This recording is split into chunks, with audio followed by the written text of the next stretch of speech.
Hey Jennifer, thanks for coming. No, it's just one of the default backgrounds on Streamlabs for the starting soon. Yeah, I'm not sure what that is. It's just one of the default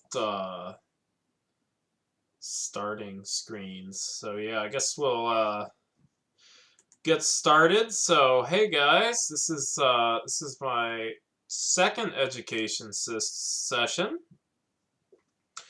And today's topic is about mastering the unseen tiles. So I'm excited. A couple of announcements. On Thursday, we're going to do my first like Ultra Blitz and chill session. So I'm going to try to just play as many people as possible in Ultra Blitz and sort of just explain my thought processes as I go along, just so we can watch. And then, yeah, if you got any ideas for something you want to learn or talk about, just hit me up. I got this idea from a viewer whose name on here is SPT 2442. So thank you for that, SPT 2442. I appreciate it. It's a good idea, so I decided to make a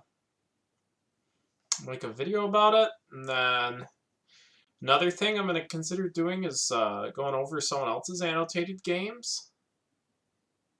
Yeah, thank you, Jennifer. Did you get to watch the first one? I don't know if you were there, but it is on my YouTube, which I can put in the comments. Uh, just go to a different screen for a sec.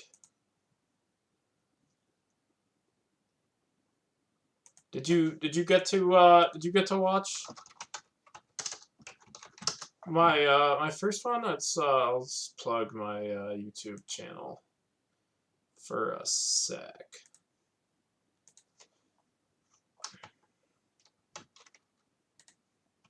So I posted the link to there. That's the link to my my YouTube channel. It looks like I got 1 subscriber, which is cool. Gotta start from somewhere. So yeah. Yes. This is gonna be my time slot for education. 7 p.m. on Tuesdays Pacific time, and then 10 p.m. Eastern time. Hopefully, Americans can watch at that time. It might be a little late for Easterners, but I see Noah Slatkoff made it, so maybe not too bad.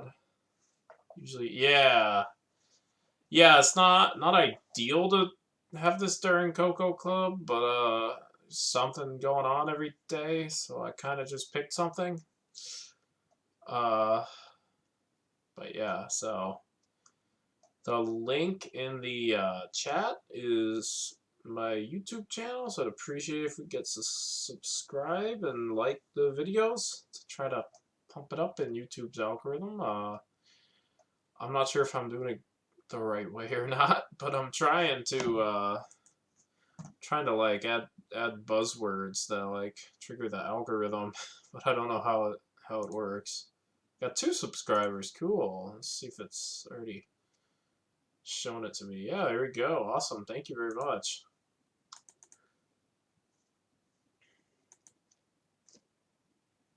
All right. Well, I think people will trickle in after Josh's stream ends, so I think I'm gonna just go right ahead. So, hello everybody.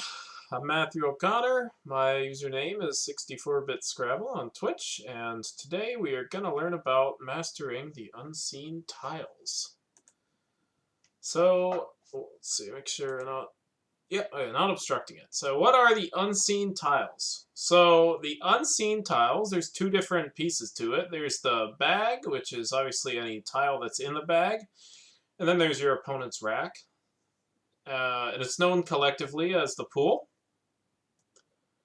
So these are sometimes used interchangeably, but they are all distinct terms. The pool is anything you can't see, and then the bag is anything in the bag, and the opponent's rack is anything on the rack. The reason why this is an important distinction to make is because sometimes you can deduce something about your opponent's rack based on the plays they've made. And so the reverse of that is if you can deduce that a certain tile is on your opponent's rack, you can also deduce that it's not in the bag. And we only have access to the bag unless something like an overdraw happens, so we're really going for what's in the bag. And we're also going for blocking what is on the opponent's rack. And so all good players, they track tiles, right? So we mark off what's already been played on the board and then what's on a rack, and then we can deduce the pool from that. And once we get to the end of the game, when the bag is empty, the pool becomes the same thing as the opponent's rack, and we know exactly what our opponent has, and that is a big deal.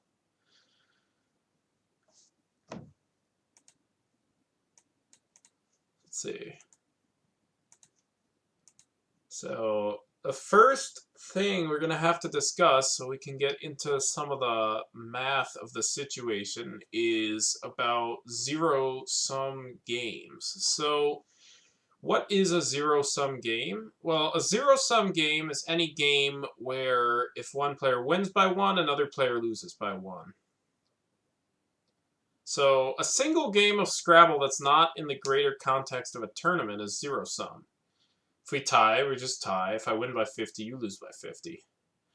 In the context of a tournament, it gets a little complicated because if I win and you lose, it might be better for us. Like if I get first if I win and you get second if you lose, whereas you get first if you win and I get like third if I lose, you start to lose the zero sum aspect of it because tournaments are about the final position in the tournament, which doesn't directly correlate to how many games you've won.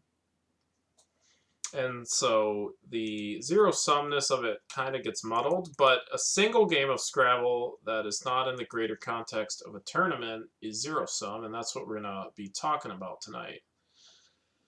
And among that same line of thinking is that the leave values that have been calculated out on cross tables, which you can get to by just going to cross tables and then learn, and then leave evaluator. These are going to also be zero sum.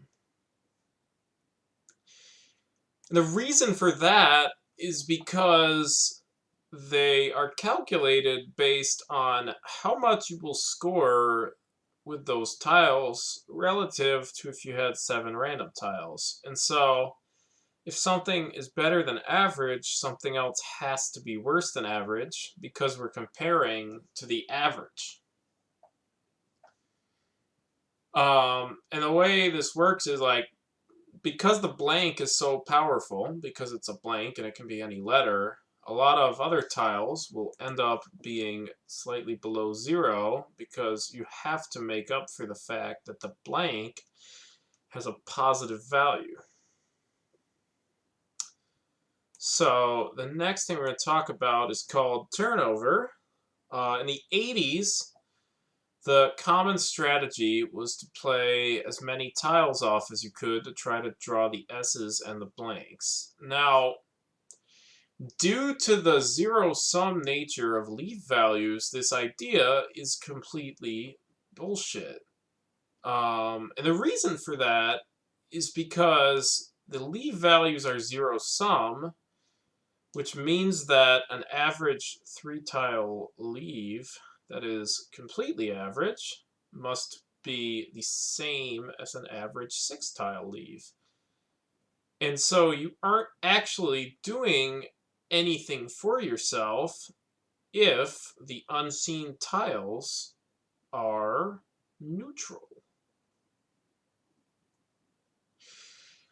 And so if the unseen pool is better than average, turnover ends up being a good idea because we are digging into a bag that consists of good tiles.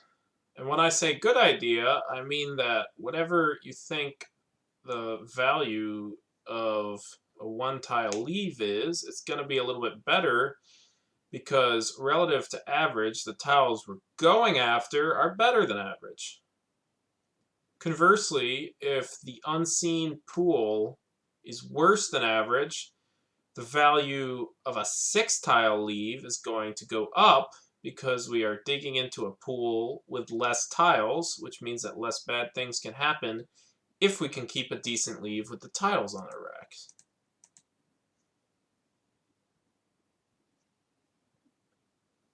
Apolloon to the blank for 6. Ah crap, how did I miss the message that turnover is bullshit now? So it was always bullshit because it was always based on fallacious reasoning. Because leave values have to be zero-sum because they're being compared to an average, which means that some will be better than average and some will be worse than average.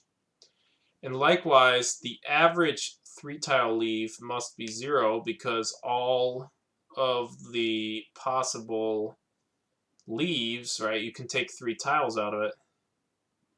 Okay, so if you're winning, though, I thought turnover and playing long words is... Okay, so this is interesting. We're actually just about to get to that in about 10 minutes, and I'm glad you brought that up.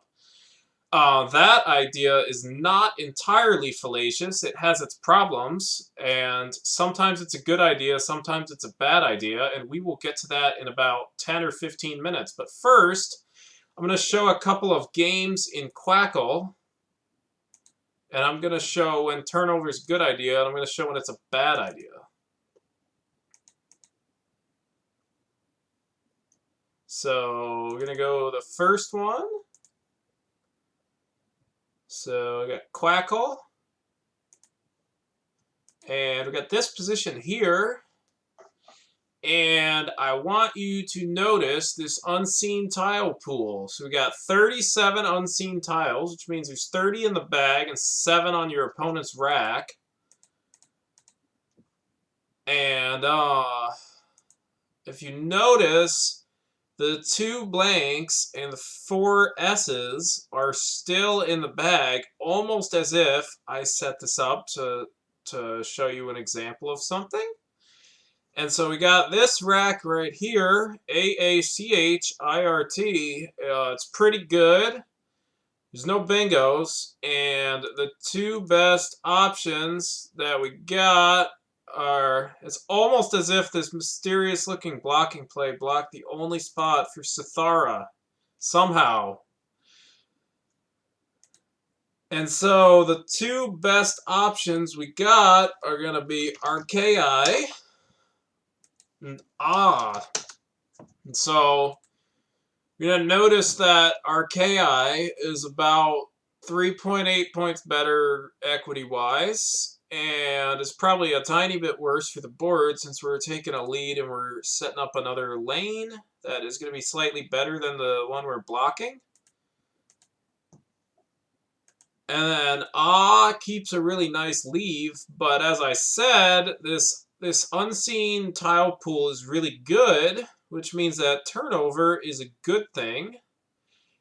And a way to calculate that is to sum up the equity values of all the tiles that are left. And we're going to notice once we do the blanks and S's, we're already going to be at like 80. And the E's are good too. The N, R, those are all good. So the average value of 1 tile that's left is going to be like maybe 2. And so what that means in a situation like this is that every tile you play off extra is worth 2 points. So playing off 6 tiles is going to be 8 points better just based on turnover than playing off 2 tiles. Right? Archaei versus and that's because the tile pool that's left is really attractive. So I'm going to sim it.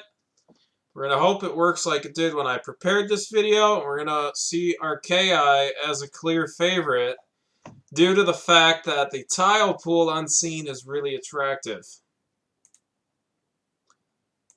And it's looking good. We got like almost a 10 percentage point difference in win percentage. We got like 20 points different valuation, and I'll show you guys the output. I know it's hot. Turnover if the pool is good is hot. Let's see, is this gonna work?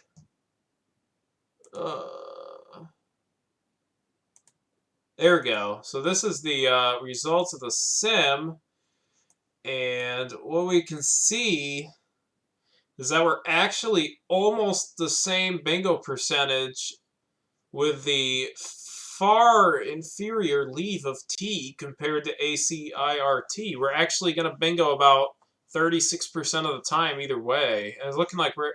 Sorry, I got the opponent's turn. We're actually only slightly less likely to bingo. So we got 35.5 for us and 41 for the opponent. And that's despite the fact that we are keeping a far inferior leave. And so we're only a little bit less likely to bingo. And yet we're scoring 16 extra points. And the reason why we're only a little bit less likely to bingo is because the unseen tile pool is, well, hot.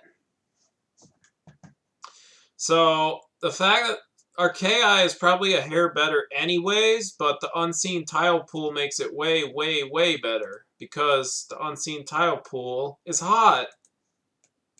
Okay, so that's a hot example. So next we're going to do one where the unseen tile pool is as cold as my soul.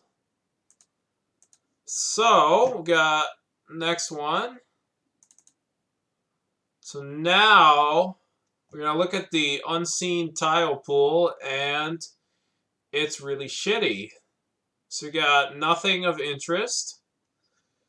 We got no blanks, no S's, no E's, and as another note, vowels are somewhat scarce from our perspective. We're down 20, which is fine. It's not an emergency yet because we got some good plays. And we're going to decide between annuity, U, and IU.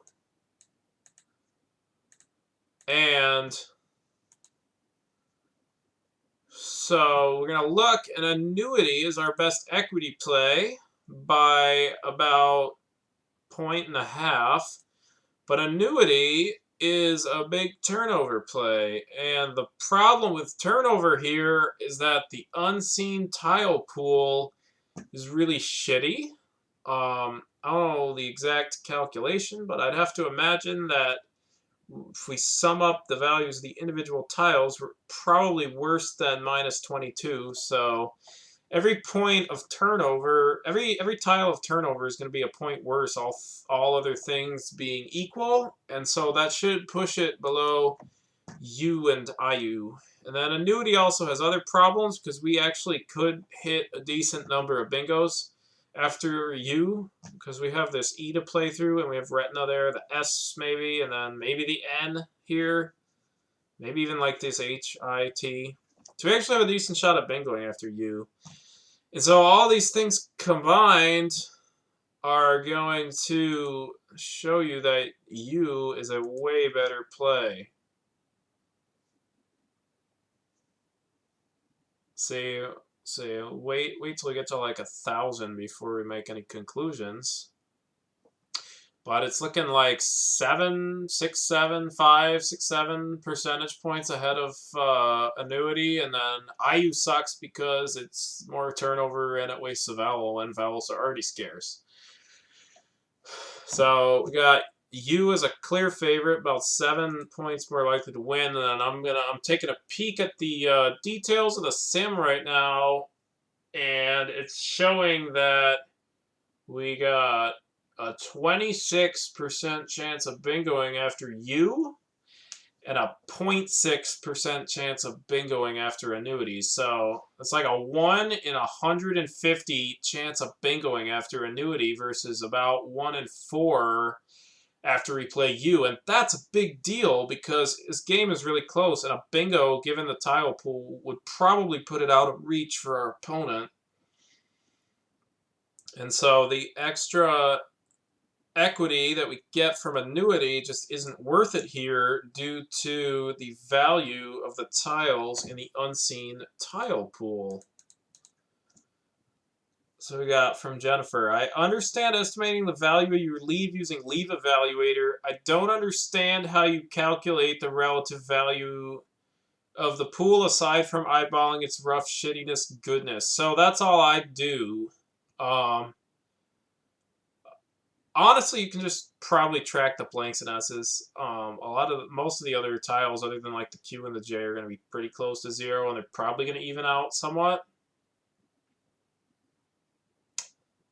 That's probably all you gotta do. And then you can also make a couple of other adjustments, such as like how scarce vowels or consonants are. You gotta keep those if they're scarce. You're gonna add value in your head to keeping what's scarce. Does that make sense?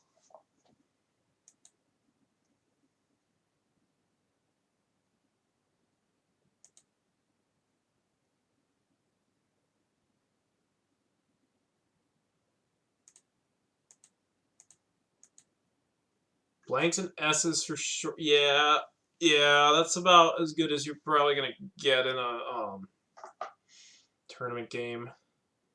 Does it basically come down to, are the letters I would play better or worse than what I am likely to draw? Exactly. One thing I would add is we're basically looking at situations where the Right, so our rough estimate of what the best play is going to be equity. So if you even have to think, we're assuming that the equity is close to equal. And so it's more about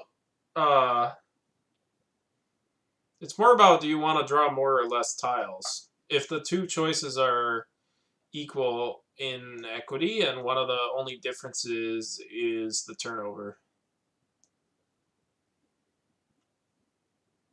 Does that make sense? They're going to weight it either way by a lot. Yes, they are.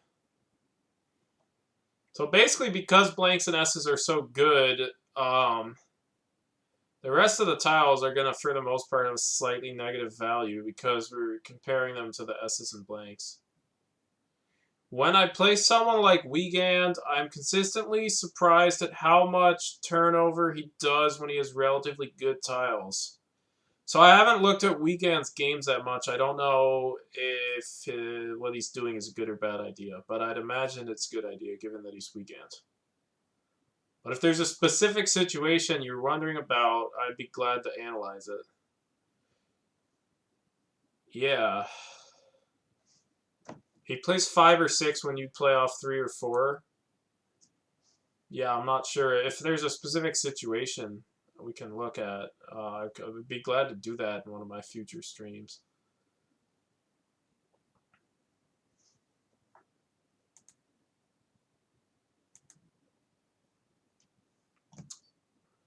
All right, so that's the those are the two positions I made. He also scores more than I would. Yeah, well, that's sort of the soul of Scrabble, scoring as much as you can.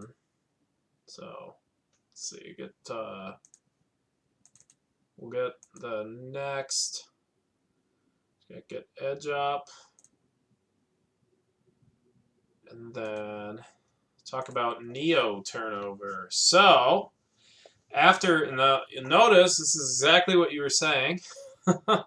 So after turnover was debunked, another school of thought arose that you should play through tiles if you're ahead to get to the end of the game faster, and you should play less tiles if you're behind to prolong the game. And this makes sense, like logically, like if you just look at it from a purely logical standpoint, the idea has merit. And so the problem comes when you realize that the effect of playing a lot of tiles off is almost always there's going to be something that's a big deal about it. Like you're going to blow up your rack or you're going to score significantly less, and that's a bigger deal than just getting through to the end of the game. Because what you're really doing is you probably have to get like 10 extra tiles on the board to deprive one turn for you and your opponent. Then depending on how far you're ahead you are, that might not even matter. You're like your opponent might be able to make the comeback anyways, and you're almost always sacrificing a ton of equity to do it. So it is a good idea in terms of the fact that it makes logical sense, but in practice we're going to see that it generally doesn't do a lot for what you want. However, there are specific spots where the goal should be to get a specific number of tiles in the bag, and sometimes that number is 0, and sometimes that number is 6. And I'm going to show a couple of positions that illustrate this point. One of them we're going to try to leave 0, and one of them we're going to try to leave 6. Hi, Droop Dog. Welcome to my stream. I don't think I've seen you here before. Thanks for coming. So we're going to open up our next position. So, got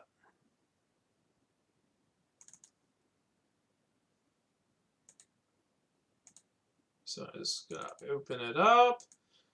Got this Quackle. Awesome. So, here's our next position. We are up 22, and we have Inwound, which does not play. And the big thing to notice about this position is that our opponent has just played ST. They're setting up this Anise spot, Anise and then Bintz, and we can't do anything about it. because we don't have an S to block it like this, like whatever, and then we don't have like the E, like we can't do something like that. It doesn't do much. Like something like this would block it, but you don't have an E and we don't have an S. So we can't actually do anything about it. But we got 6 in the bag. So if we can get 6 tiles onto the board, our opponent is only gonna be able to try to beat us in the end game, and they might try to like bingo through the T, but that's pretty unlikely because there aren't a lot of bingos that would go there. And then they also might, but actually our only 6 tile play is rundown. So our options have basically become now, which is the best scoring play, wound, and then I'm also going to suggest rundown because it empties the bag. And the reason why we want to empty the bag is because we're dealing with an unblockable lane.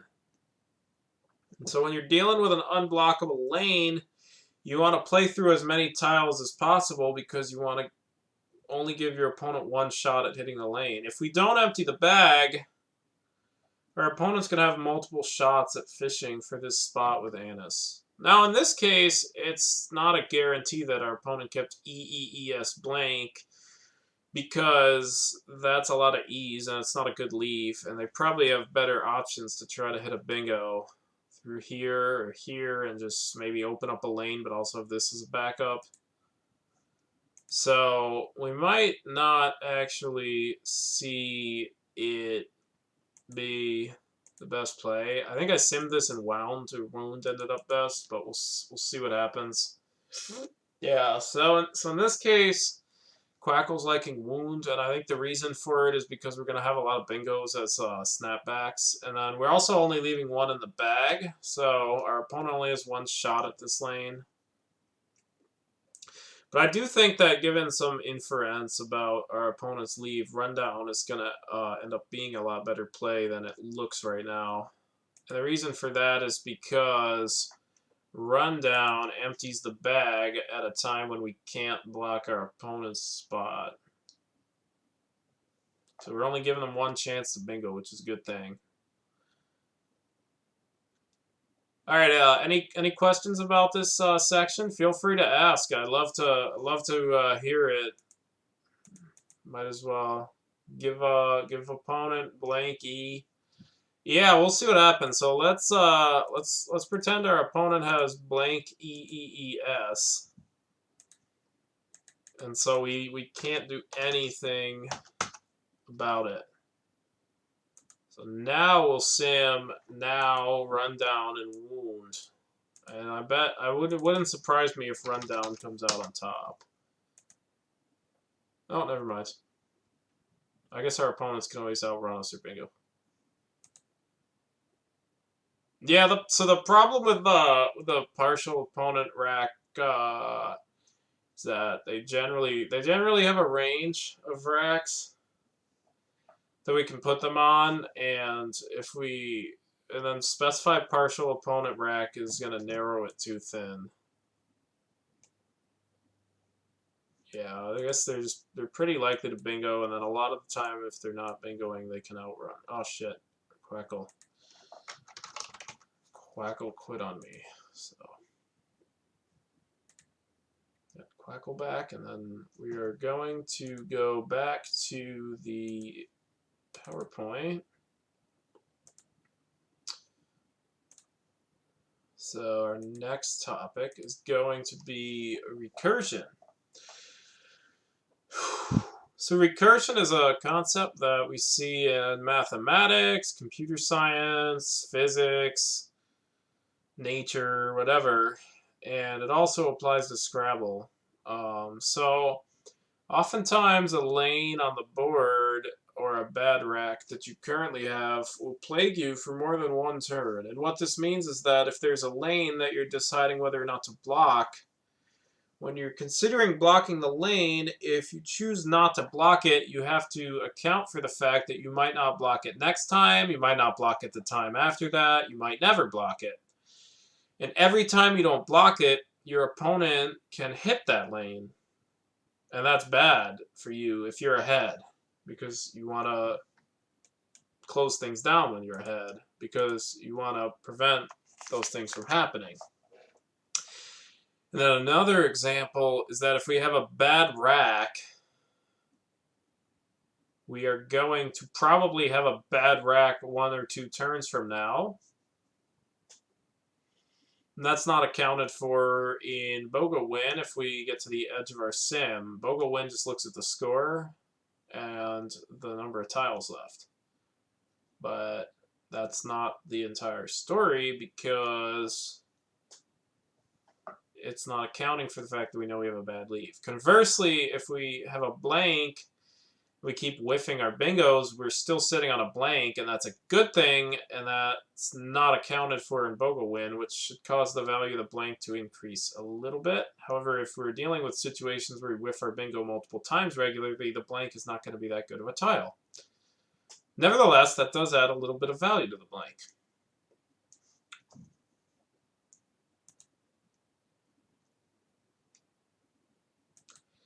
So another thing we're going to talk about here is when we're dealing with like really big spots that are a really big deal. If your opponent doesn't hit it, now you can hit it, and that's good for you, and that gives you value. Yeah, we'll talk about that later.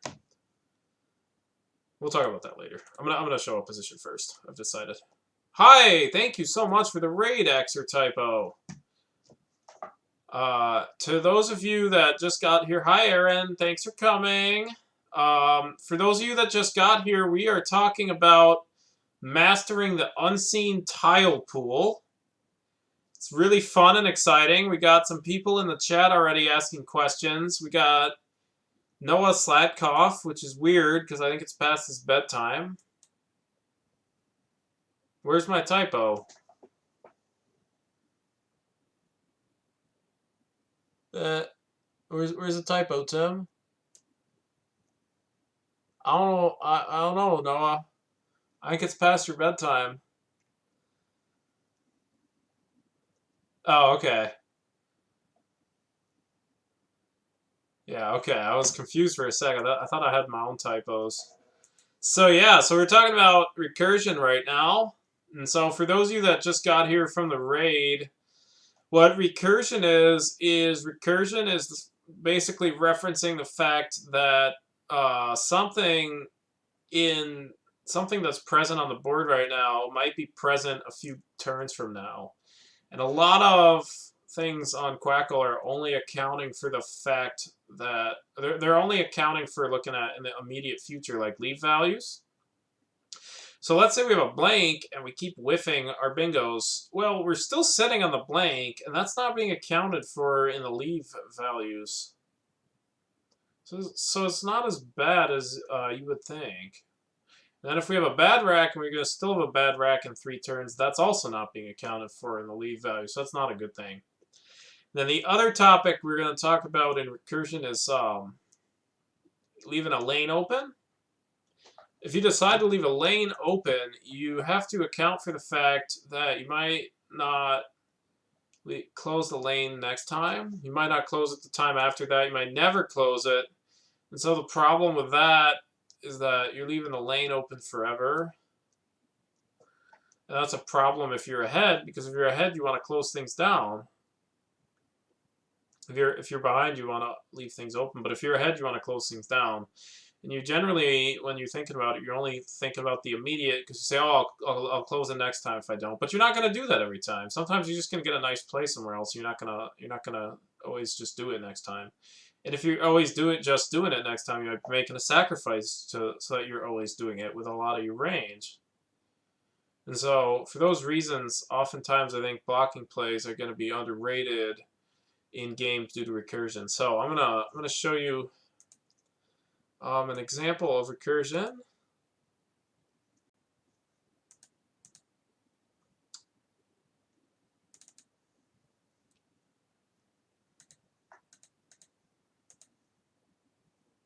Mod badge. When I'll do the stuff.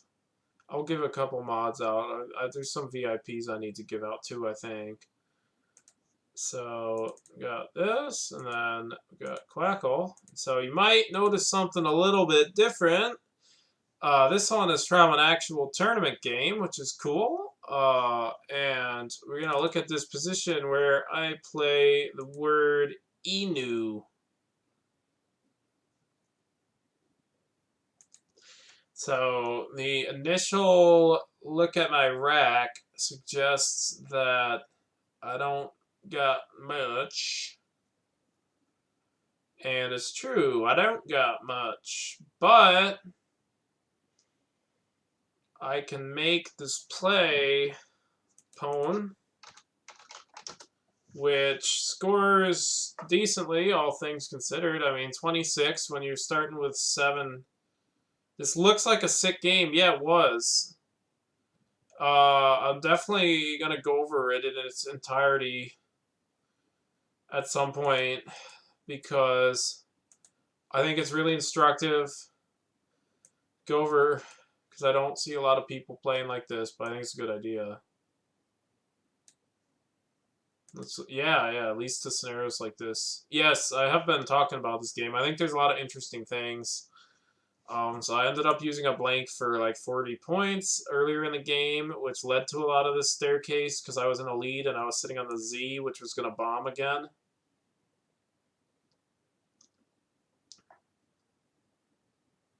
And yeah, so Tim is referencing a banger in the chat. I do think that that deserves a banger designation. Was it in? Yes, this was in Saratoga last year, so good memory. So anyways, Pwn appears to be the best equity play, and then I guess we also got that Juan, and then Quackle's also showing a bunch of exchanges. But I decided to do something a little bit differently. And so I made the play of Inu. And the reason why I made this play Inu is because of recursion. So if I do Pwn, you know, it looks pretty good. Got like a decent lead going, right? But the thing I was scared of was Terry making this play Nene, and then suddenly she can bingo here at any point, and I can't actually do that much to stop it because I would have to put a really long word down when I'm already starting with a bad rack. So now if I exchange here to try to get blocking tile, oh, so I do Fuji, and then now Terry bingos, right? Because she has a good rack or something. And now, oh no, I'm behind. I'm behind. Yeah, I could play one tile, but that's still sitting there. She could still bingo there, and then I scored like 3.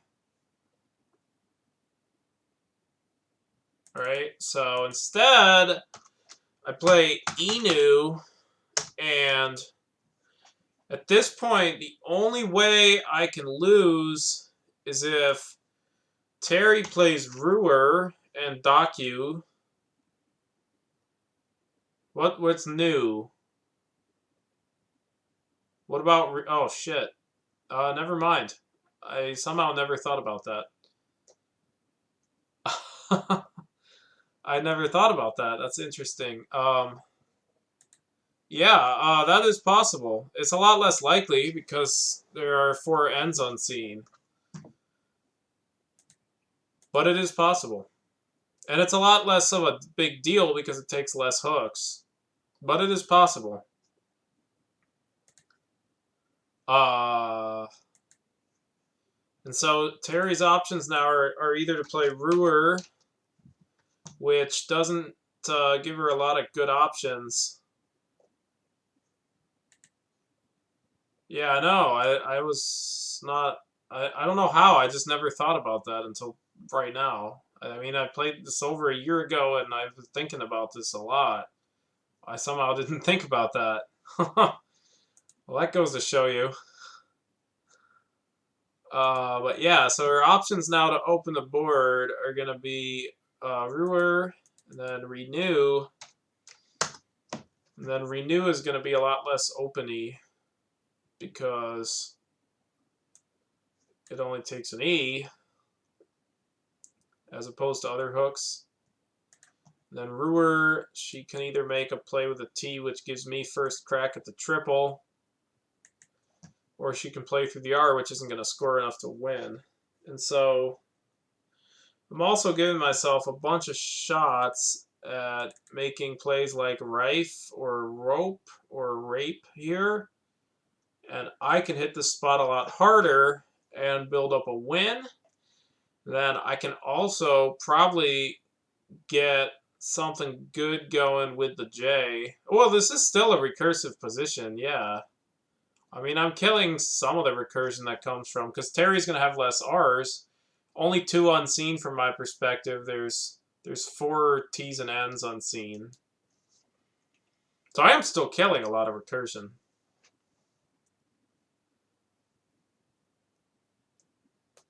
Yeah, this was my best crack at something recursive. And usually it's a small piece of... Usually it's like a small piece of the position that's recursion. But it's like it'll generally tip the scales in favor of making a blocking play when you're ahead. And that's about it. But in this case, until I realized Renew, but I do still think Inu is the best play. So for those of you who are fans of last week's relative leave value lesson, can we see it in the comments? Do people remember last week when we talked about relative leave value? Because yeah, I know you were a big fan. You pointed out the disparity in valuations, right?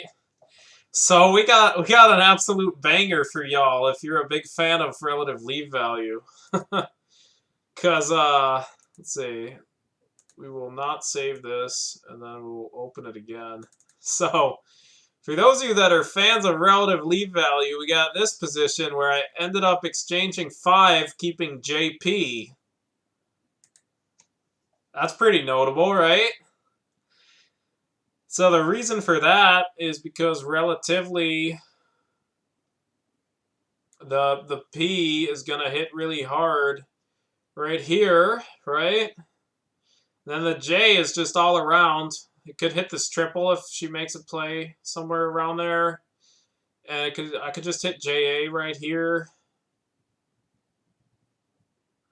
And so the relative value on this board where there are no bingos possible, the relative value of the J and the P are going to go way up. So for those of you that are fans of relative, and at some point I would like to study this game in its entirety because I think it's a really interesting game. And I'm probably going to just do it as one of the... so yeah, so the J hits this spot. If I hit JA, and then, you know, can obviously hit kinds of like this kind of stuff if she... This is one of the few places that tiles can go. So it's pretty likely I get the J on the triple at some point since I'm keeping it. Yeah, I would like to study this game in its entirety because I think it's a really cool game. It's very notable. Yeah, I think that's reference to relative leave value. Big fucking deal in Scrabble, relative leave value. So you get positions like these, and suddenly exchange 5 keeping JP is very attractive. It should be noted that part of the reason I played Inu is because I'm a favorite to draw a vowel, and I can hit the Quietism is pretty fucking unlikely. Yeah, that was pretty unlikely, but it did happen. Churro, thanks for the follow. I hope you enjoy this. I plan on doing something like this every Tuesday at 7 p.m. Pacific. WMPR, thanks for the follow. Dio Right Mao, thanks for the follow, although you're not here. Yeah, okay, cool. Awesome. Yeah, I look forward to making these. I have fun when I do them. So we're going to go back to... too bad it conflicts with a Coco. Yeah. I kept picking different dates. There was always something going on, and I just sort of... I decided maybe you get 6 games in the Coco Club, and then you decide to do something else. I don't know. 10 seems like a lot. Alrighty, so the next topic is... So we're going to calculate how bad it is to open up, and when I say a lane, I'm mostly talking about like a ZA or a ZO bomb, or like ZE now is a word.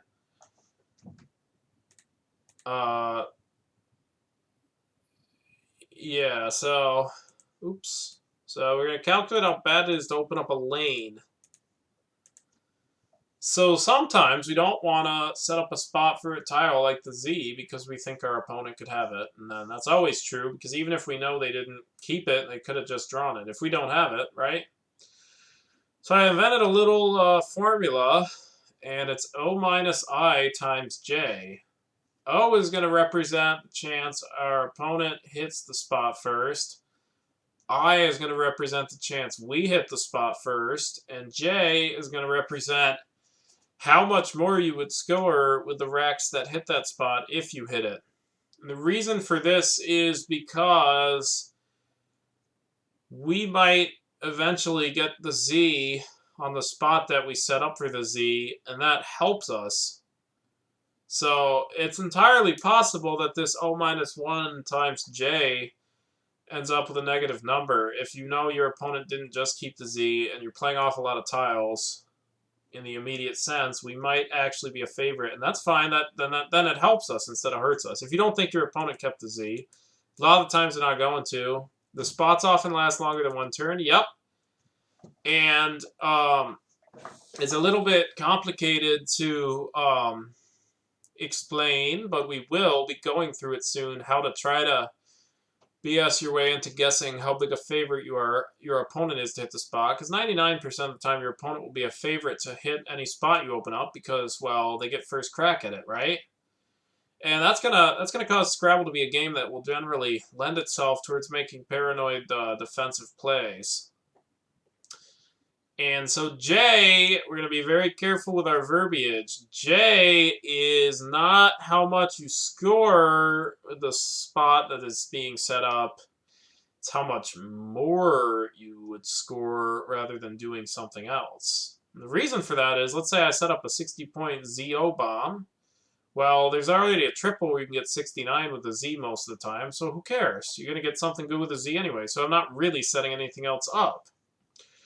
Conversely, let's say that you're stuck with Q without U, which kind of sucks, and it's nothing good to do with the Q, but all of a sudden I open up a QI bomb. Well, that's bad, because now I'm turning your 20-point, I don't want to exchange this sucks too rack into a 60-point Q bomb. So the big thing is that it's different, and it depends on how much more you'd be scoring in that spot versus something else that's already there. So we're going to calculate the... Oh, so we're going to play a little game first. Okay? Ready? I want some interaction in the chat, okay? So we're going to play a game. We got a coin. We got heads and tails. And I get to flip for... Thank you, Josh. You heading to Slep or what? Going to Slep? So, yeah. So, I get a coin, and I'm going to flip it first. You know, 50-50. All right, cool. Good night, Josh. So, it's 50-50, heads or tails. If it's heads, I win. If it's tails, you get a crack at it. And if it's heads on your roll, you win. Now, if it's tails, I get another crack at it. And so, basically... I get to go first, and we take turns, and whoever gets heads first wins. So what are my odds of winning as the player who goes first? And so we got 2/3 for Malik in the chat. Anybody else want to chime in?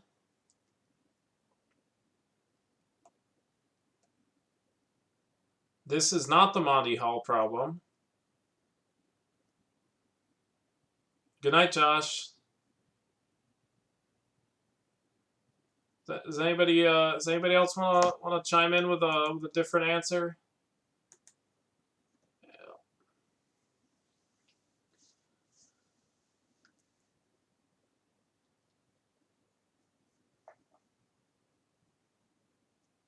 Okay, well, Alec is correct. You do have a two. I as the player going first, I have a 2/3 chance of winning. No, so the rules of the game are: I flip a coin. If it's heads, I win. If it's tails, you get a chance. And then if it's heads, you win. And if it's tails, I get another chance. And we basically keep going back and forth until one of us gets heads. So I asked, what are the odds that I win as the player going first? And Alex Eholm correctly said 2/3. And basically, yeah, so 50% chance I win immediately, 25% is that my opponent wins, and then 25% it goes back to me. And so basically we're going to end up with a series that looks like this. So it's going to be like 1/2, where's the plus 1/8 plus 1/32 plus let's see.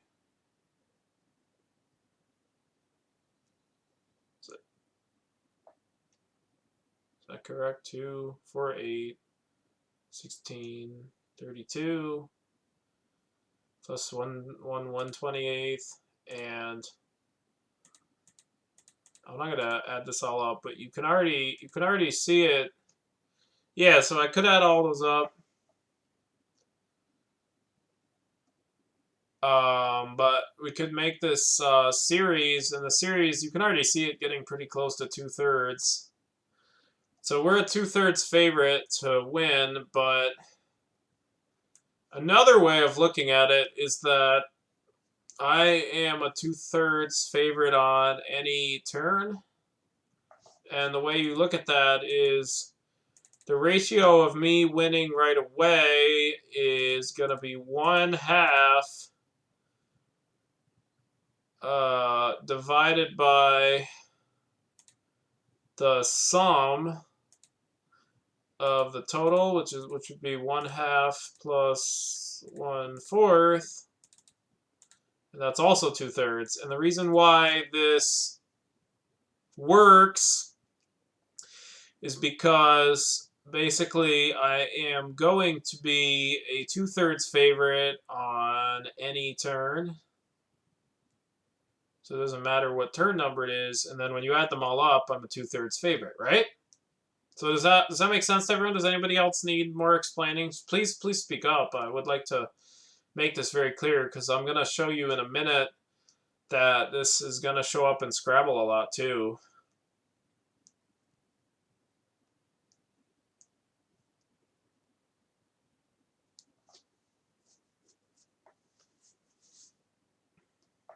Anybody? Anybody want like a refresher or a breather?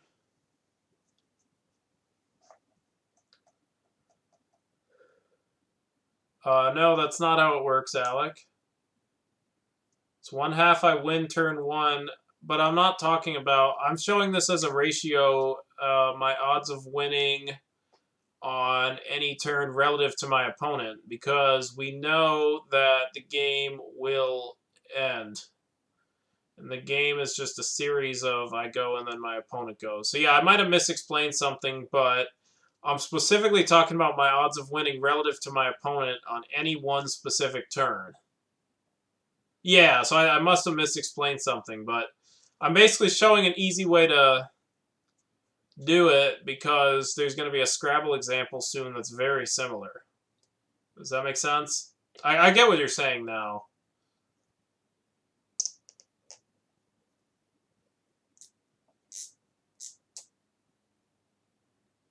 Yes, this is about to be about racing your opponent to a big play. So let's get into that. So So the next step is calculating the likelihood your opponent has a letter. So sometimes we're worried about a hook or a spot that hits the opponent hard, and then the basic formula for figuring out how likely our opponent is to have a letter is going to be this thing. This looks a little complicated, but basically it is the odds that they have it on their first tile. Yes, 3/4 the game is decided in the first 2 turns. And what I was getting at is that we are a 2/3 favorite on any turn because 1/2 is twice as big as 1/4. Yes, you could hit that spot first, and if you hit that spot first, you get the equity that comes from hitting it. So it's yours. So that's good for you. So it's not just the bad stuff. There's some good stuff that comes with setting it up. There's almost always going to be less because your opponent is always going to get first crack at it. But there's good stuff that comes out of it because you might beat them to it. This is reminiscent of outs in poker. Yes, it is. You're kind of, yeah. And then if there's stuff like, well, I could hit the straight on the turn, but you could still hit a full house on the river. It's kind of like that. You love calculating outs in poker. You love poker. I love poker too. So the most fun one is when one person has top pair and a flush draw and one person has an overpair, because it's almost 50-50.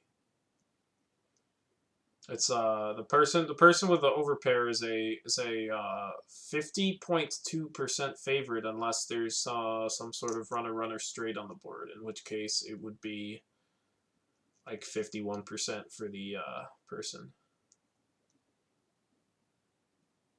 Yes, it is. It is identical. So we're going to do this math. It's a lot easier if there's actually one unseen tile, because we could just divide 7 by 40. But I decided to show the formula out anyways because it makes more sense. And then the universal disclaimer is that this is what I will eventually later in this presentation refer to as a naive assumption, because we're not thinking about if our opponent is more or less likely to have it based on the plays they made. Okay.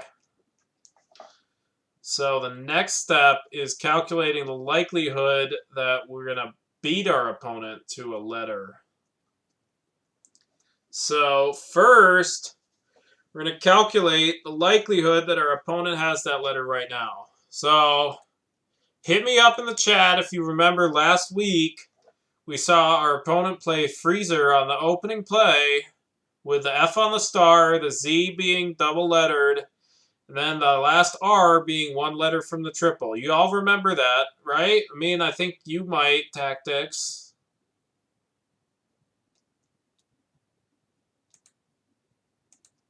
Who else was there? Noah? Brazilian Beast. Hi, thanks for tuning in. I don't think I've seen you before.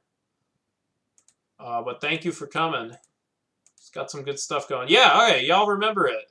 So I remember I said I didn't know if it's the correct place. We're going to do the math, and I'm going to show you that you shouldn't open with Freezer there.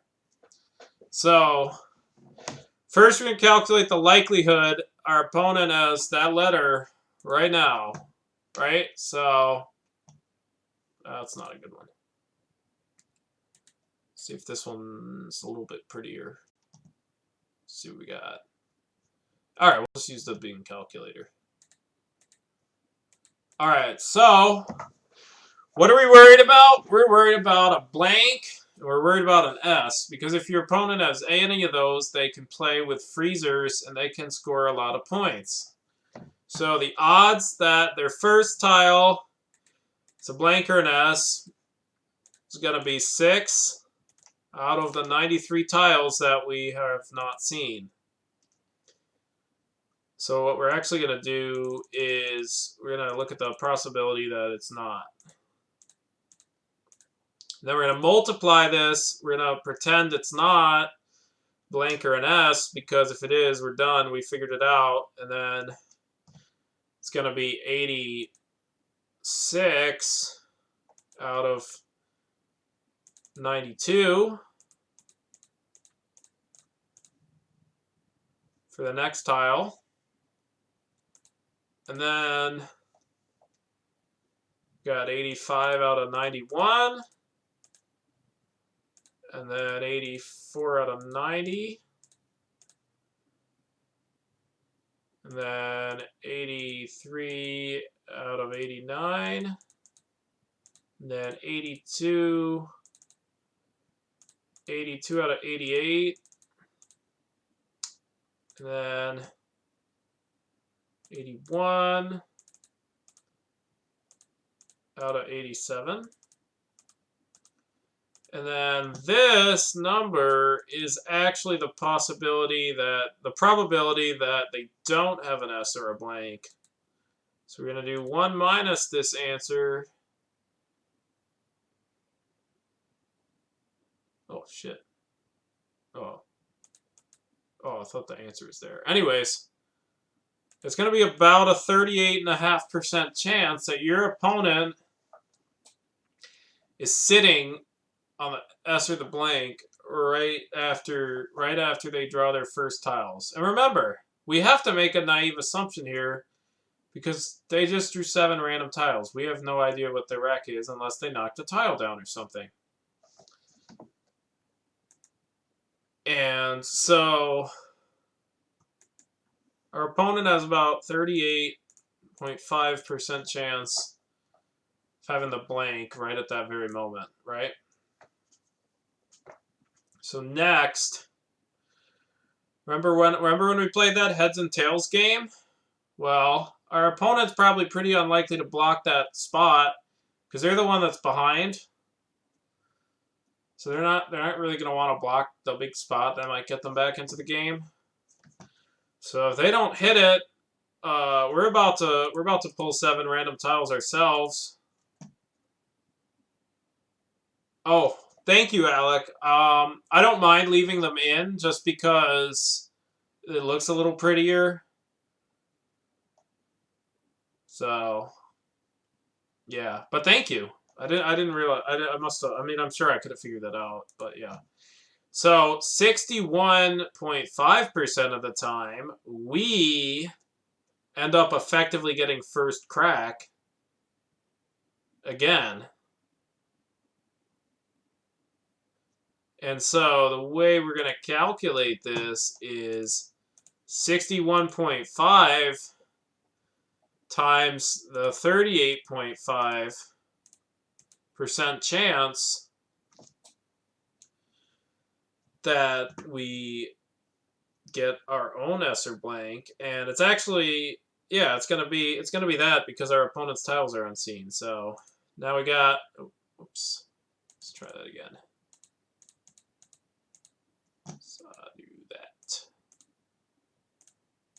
So then we got about 23.67% chance. Yeah, so what's going to end up happening is the odds are going to be slightly closer to 50% when your opponent probably doesn't draw 7 new tiles because they're playing less. So they might only get like a 10% chance of getting the S or the blank, and probably more than that, but not super high. And so the net effect of this is I'm about to do a ratio as a rough calculation. It's going to be a little bit closer to 50-50 than what I'm saying, but it's not going to be significantly closer. There's also the fact that as the player that's ahead, we might block it, especially a player like Freezer. Imagine just playing like Feg, F-E-G, below Freezer, and then our opponent can't use the spot at all. But anyways, we're gonna do a ratio. So we're gonna do 23.6775 divided by the sum.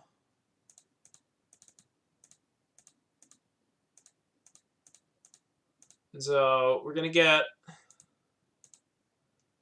a yeah, I guess it's not completely perfect, but it's gonna be decent. I mean, you can also play things like Misgone or something.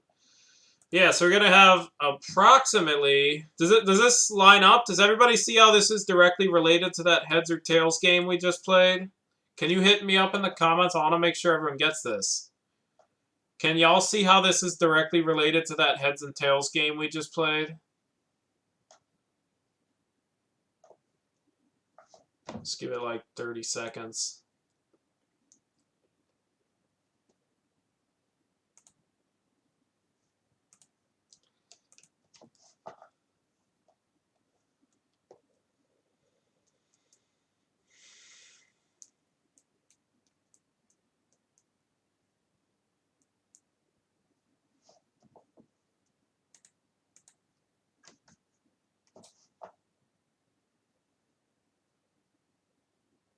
So, Jennifer, what are you confused about?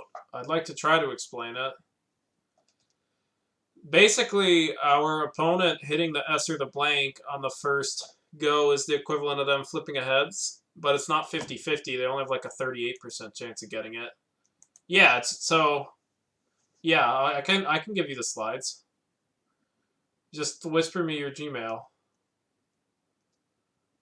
I'll give you the when to exchange ones too. And then yeah, that's fine. You can like write stuff out and then try to figure it out. I'm gonna post my YouTube channel again in the comments. That's my YouTube channel. It's just my name. Yeah. Whisper me your Gmail and I'll give you the slides. And yes, Alec, we are basically doing that heads and tails game with a 38% chance of heads instead of a 50% chance. It's going to be slightly complicated by the fact that as we get less and less tiles, the odds of getting a blank go up and up. So that's going to basically counteract the fact that your opponent is on average going to play less than 7 tiles on their coming turns. So I think that the 62% chance of your opponent getting an S or a blank first is going to be roughly accurate. So, Jennifer, the best example I can try to give you in an audio way is that our opponent hitting the S or the blank and getting a nice play with freezers is the equivalent of flipping heads on your first go, and then us getting the S or the blank and our opponent not having one is going to be the equivalent of our opponent getting like me getting tails on my first try and then the opponent getting heads on their first try and winning. So it's basically a race to an S or a blank in much the same way that the game I just described is a race to heads and tails. Does that make sense to you?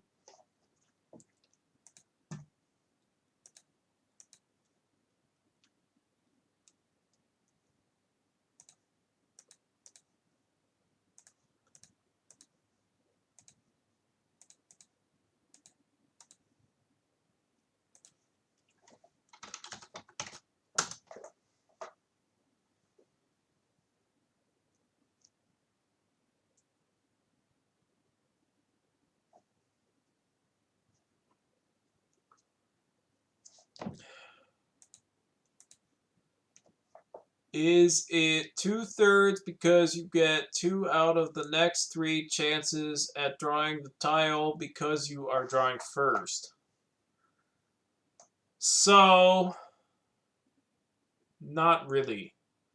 The reason why the first example was 2/3, it's a little complicated, but we're basically creating a never-ending series, and it's basically I don't know how good you are at math, but it's basically a series, and it's like it's gonna be 1 over.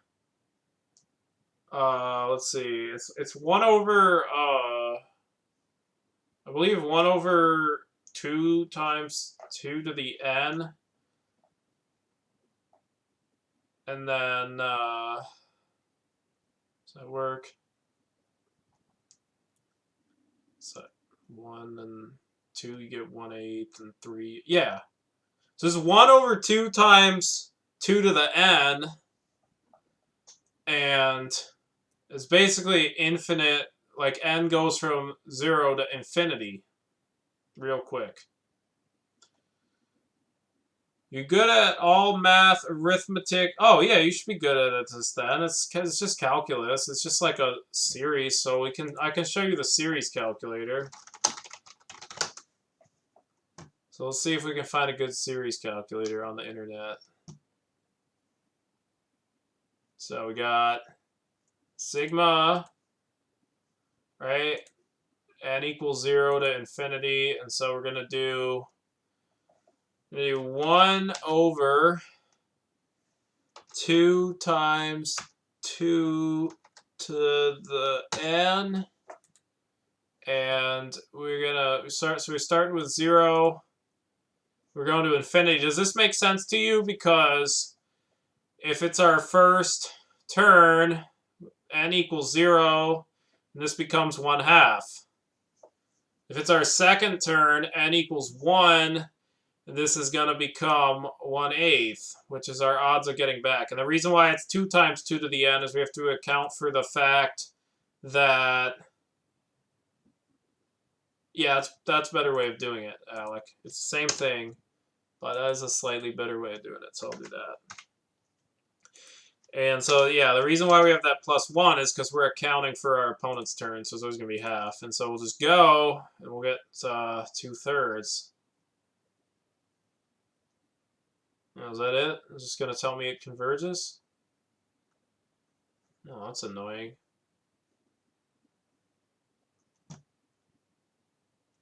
That's all it's going to tell me? Shit. That's annoying. But basically, we're gonna it's going to converge on 2/3, and we got a similar example in. Let's see if we can find like an infinite sum calculator. Yeah, we'll see if this thing works. So we got the sum of. We're gonna do 1 over 2 to the n plus 1, and we're going to start at 0, then we're going to end at infinity, and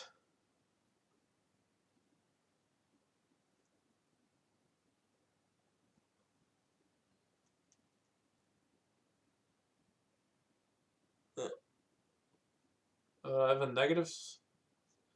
I don't know what's going on. 2 to the... Why is it negative n plus... Oh, I see. Okay. I get what's going on. But this isn't correct, so I don't know why. What am I doing something wrong, Alec, or somebody?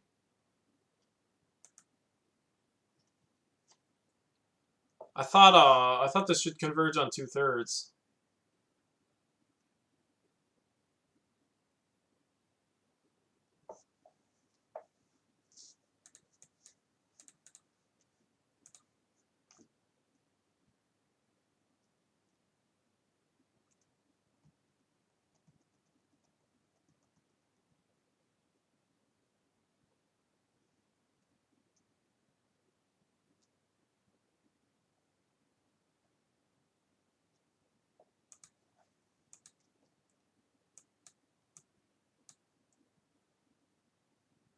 Let's try it the other way, just in case.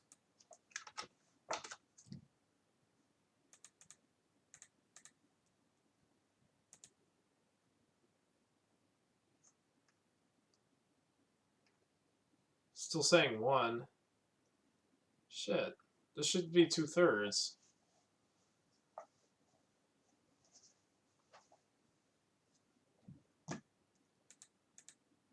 Two.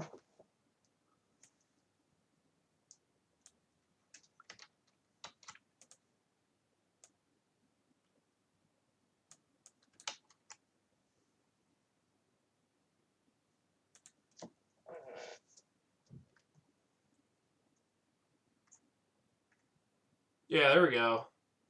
So this also works because if n is 0, that's our first turn, and it becomes 2 to the power of -1, which is 1/2. And then if it's our next turn, now it's 2 times 1 plus 1, which is 3. Yes. Oh, okay. Yeah, so... Jennifer, does this make sense? So we got this series.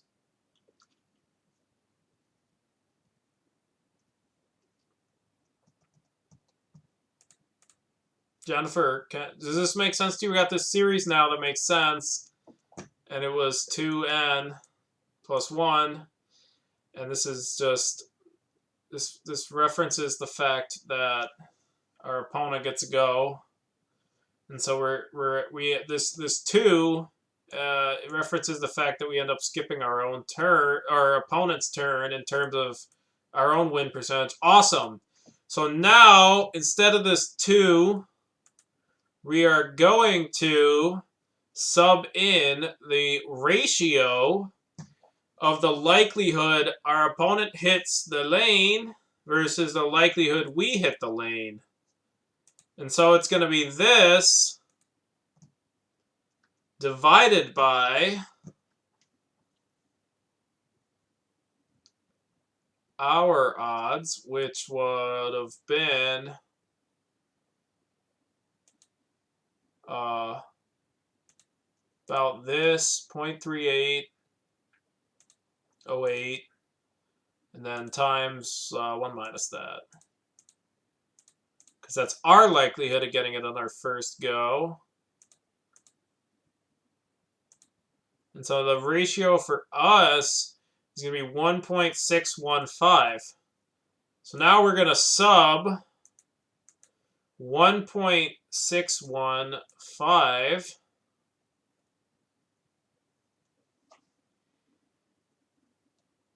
into here, I think. Now, instead of converging on 2/3, did I feel like I did something wrong. I subbed the wrong 2. Yeah, okay. That makes sense. Yeah, that makes sense, because the 2n still skips our opponent's turns when calculating our likelihood. Okay, so now it's converging. That doesn't make sense either. Am I doing something wrong, Alec? It should converge on like 60% or something.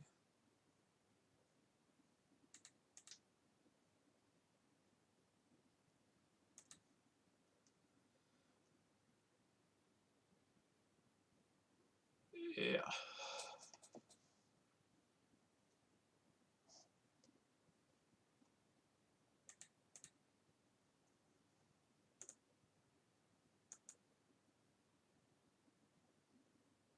Yeah, I mean, this obviously isn't going to be infinite in an actual Scrabble game. The game's not infinitely long. But, basically the ratio is going to change. And what that's going to mean is... Oh, you know what? Wait.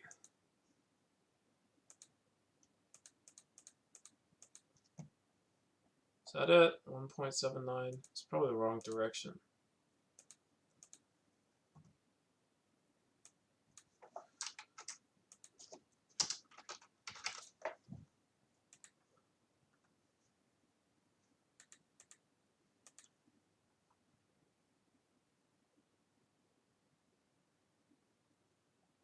Okay. So basically, I'm going to give up on this. But basically, the ratio of our opponent hitting the blank or the S to our chance of hitting the blank or the S once is going to mimic the ratio of me hitting heads versus you hitting heads. And so our opponent's going to end up being approximately a 62% favorite to hit the lane. And if you don't understand that, Jennifer, I hope you can figure it out when I give you my slides. And just trust me right now. So the next thing we're going to have to calculate for Freezer is, and then I'm going to switch to Quackle now, how much more is your opponent going to score? You trust my math. That's good, I think. So how much more is our opponent going to score if they hit that spot? So the way we're going to do this is we're going to play Freezer. We're going to specify a partial opponent rack, which is this handy thing at the bottom of this. So we're going to specify a partial opponent rack of S. And we're going to just do 2-ply sims. Just 1-ply, actually, because that's all that matters. And we're going to let it rip. And we're going to look at our opponent's next turn. And what I'm getting, because I can see it, is that our opponent is going to score 105 points on their next turn. Or 107. And our average score on a turn, if you remember, is about 35. But since we're assuming our opponent has the S is worth about 8 points. So our opponent's average score, if they have an S, which is what we're looking at, is going to be 43. So if we play Freezer here and our opponent has an S, they're going to get about 64 points more than average.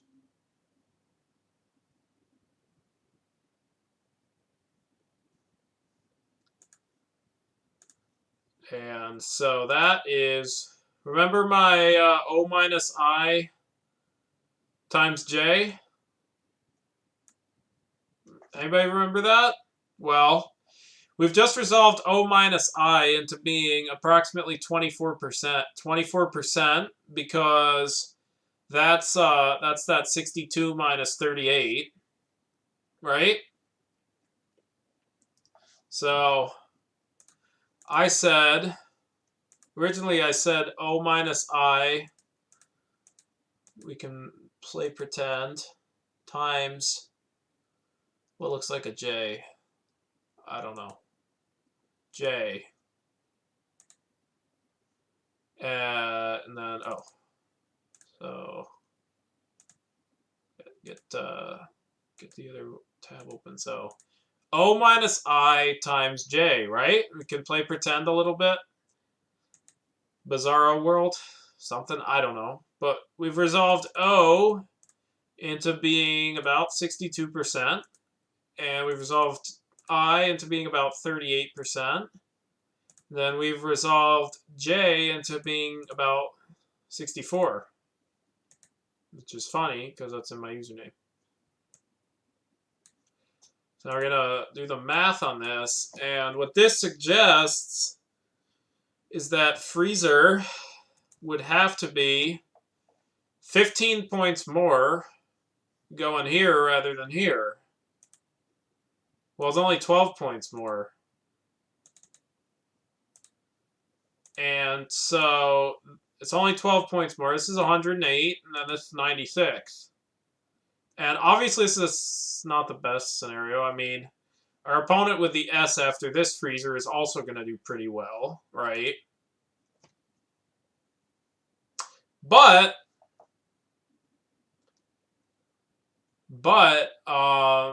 this is basic guidelines that are going to show us that Freezer with doubling the Z on the double letter score is probably not a good play. And this doesn't even account for the fact that we're going to start with a big lead, and if we're starting with a big lead, we want to do less volatile things. And so that's going to make Freezer even worse. So Noah's saying stuff like Seltzer is worth it, and I'm going to lean towards yes. Seltzer has the advantage of playing off one extra S, which means that it's going to be just that much less likely that our opponent beats us to that tile.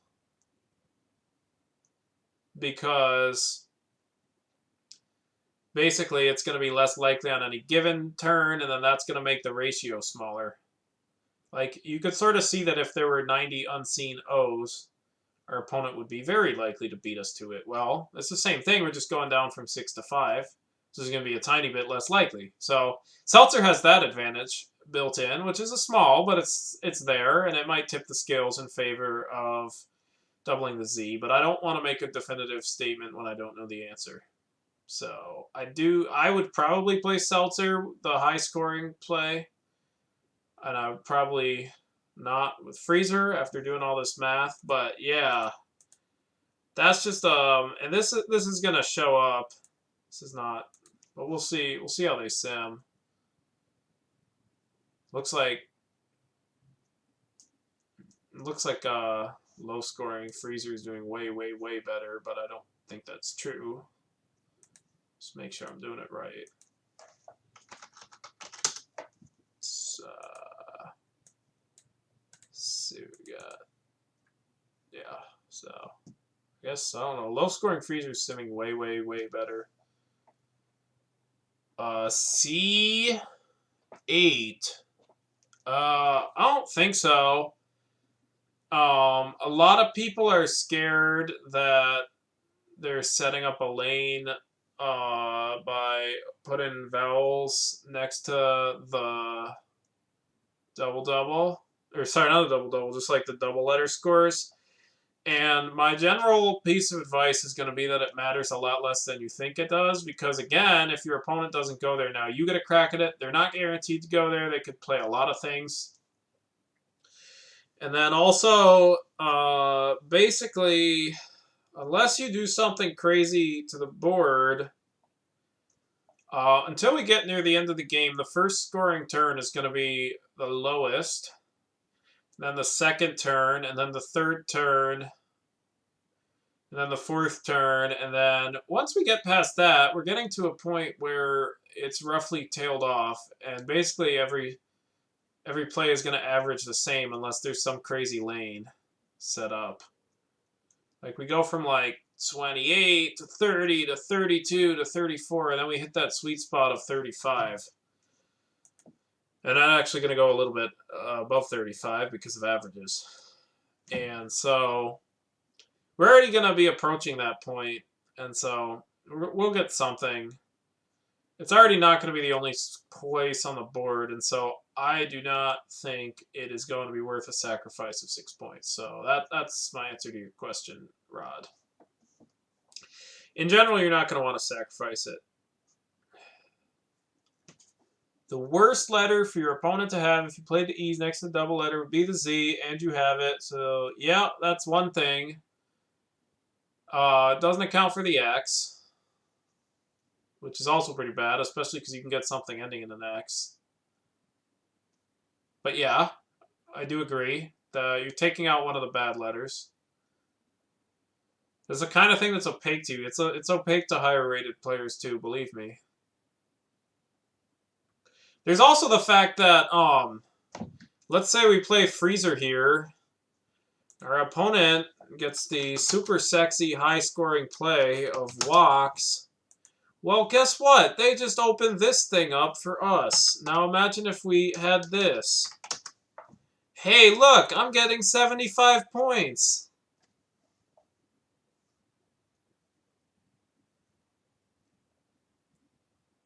Does the F in Freezer make the higher scoring option worse because the F makes more points for opponent? Absolutely. And it also makes the second highest scoring place for Freezer closer in score. Oh yeah, you want me to put something other than Jew on the board? Since it's getting canned soon anyways. Well, Ha is still 59. That's also a high-scoring play. Right? So, a lot of the time when we're considering, I mean, we can put something else on the board if you want. Like, I don't know, let's play the word porch. I don't know. Well, let's talk about the word porch. So, porch. I like to sit on the porch. Does anybody else like to sit on the porch? So we got this thing, which all we can do is put an H player here. for overlaps. And then we got this thing, which we can play up here or down here for overlaps. And this is 2 extra points, but I'm going to try to explain to you that it's probably going to end up not mattering, because our opponent's not actually that likely to play here for a big score. Well, we can try to sim it and see the rough difference in plays. But so I'm looking at it, and our opponent, so if we're at 8H, so our opponent's going to get 4 more points about with 8H, but then we're going to get 3 more points because it's going to be more, the board's going to be more volatile. So that's sort of the general way it works, is basically the added volatility. Well, we're usually just building towards a board where we're usually just building towards a board where it's more volatile. So usually you just take the points, and whatever your opponent does will probably give you something. Let's see. I'm here. Thanks for going over this. Well, thank you, Scott. You were the one that suggested this. Tactics 47. Agreed, can't be 8. I started playing CSW in part to get away from close positions. So you might get a little disappointed. There's definitely defense.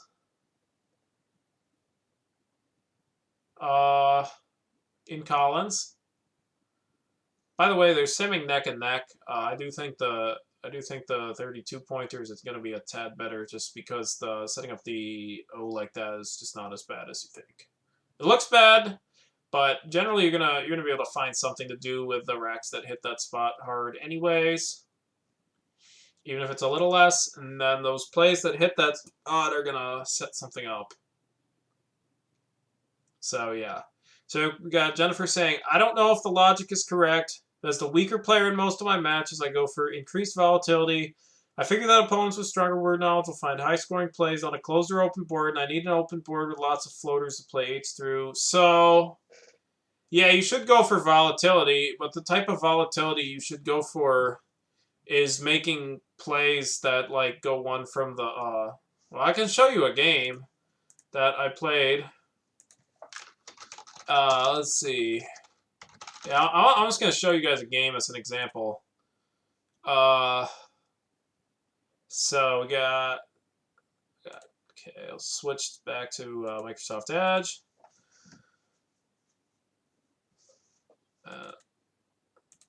So yeah, so we're back on Microsoft Edge.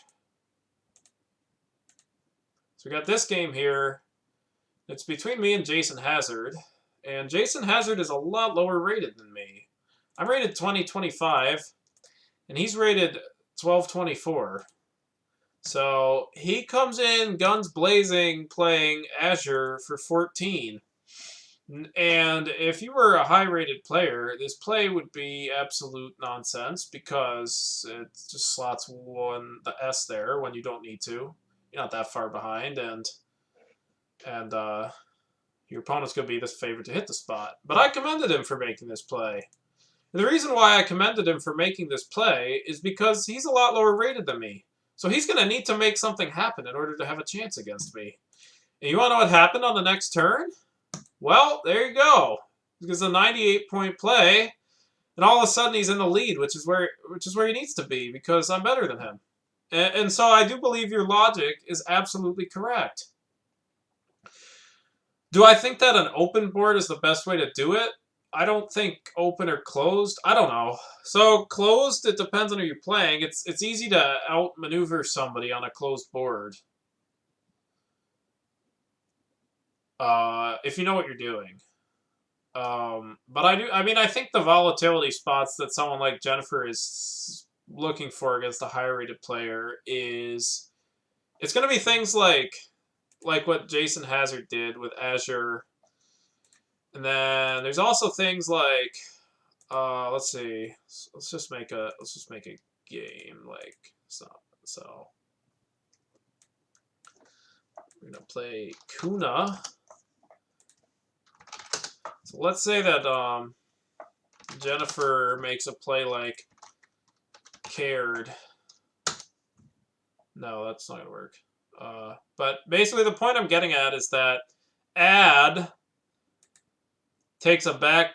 Azure is that is a bit too bonkers for me. Yeah, that's true. You're also a better player than Jason Hazard, so you don't need to go that bonkers. You recklessly open triples up like no one's business. Is that just in general? Because, yeah, I'm sorry, I didn't show Quackle. I was just gonna show that, like a play like this that sets up, I don't know, you set up the Z or something. Like, let's say we made a play like, I don't know, dump. Well, now our opponent's probably gonna use the triple, and we might get a situation where this this ad play stays open for a while, and whoever gets the Z is going to get like a 60-something point play. And that's good for the lower rated player because the lower rated player is going to be expected to score less, which means they should be trying to increase volatility.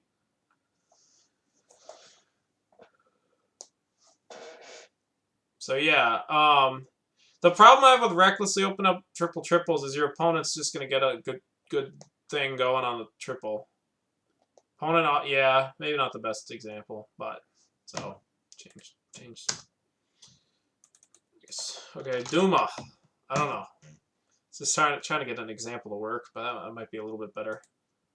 On the flip side, does that mean stronger players try to reduce volatility? Yes, we absolutely do. If we can get the volatility down. Think about it this way. I don't know how much you know about stats. I'm guessing you have some background. If I'm expected to beat you by 50 points, which I don't know what your rating is. If you rated 1700, it might be like 35 points that I'm expected to beat you by. Do I want the standard deviation to be 20 or 50? Well, 20. But let's say I take the amount I'm expected to beat you down to like 25. So now it's 25. Oh, you're a graduate. Awesome. Well, you're way over what you need for this. So 25 with a standard deviation of 20 versus 40 with a standard deviation of 50. Well, I'm still going to win more often, even if I'm sacrificing some of my average score, right? And I'm not the only person doing this. A lot of people are. They just don't want to tell you because it sounds kind of mean. But I told you. They think it sounds mean. I don't. I think it's just like teaching people how to play, but that includes, you know, opponent specifics. But yeah, that's the general gist of why. And so the flip side of it from your perspective is that if you're expected to lose to me by 35, well, if you can increase it to 50 but increase the standard deviation to 50 versus 35 with a standard deviation of like 25, well, that's good for you, even though you're expected to lose by more, because now you get like a 16% chance of winning instead of like a, I don't know, 5. These are not perfect numbers. I'm just trying to make a point. I mean, you're probably like 20% to beat me. Not like 15. You're probably like 20 or 25% to beat me. So these are not perfect numbers. The standard deviation is going to be way higher. But that is the point I'm making. So yeah, does that make sense to you? You're rated like 1650-ish. Well, it doesn't matter what your word knowledge is. Because if you're rated 1650, that means you're doing something else to account for it. So it really only matters what your rating is. But yes, higher rated players generally will try to decrease volatility against lower rated players. And it makes sense. Alrighty. So got a couple more positions I want to, yeah. But it's all accounted for in your rating. So it doesn't really matter that your word knowledge is terrible because your rating is accounting for everything that goes into being a good Scrabble player. And so that means you're good at something else. Okay, cool. So we're going to go back to the PowerPoint. I got a couple more things I want to go through, and we're going to run late, but that's okay. More education for everyone is better, right? So yeah, so we got naive versus inferential assumptions. So a naive assumption is an assumption that is just that your opponent has random tiles, 7 random tiles. And This is exactly what your opponent has at the beginning of the game, and it's exactly what your opponent has right after they bingoed. Now, at every other point, we can try to make assumptions about our opponent's rack. It depends. Like, if they played 2 tiles off, they're a little more likely to have an S because they're digging for a bingo, and S is a good tile for a bingo, right? If they did a play that would set up the Z, they're more likely to have the Z because they made a setup for it. Does that make sense? And so I'll probably move myself back over to here.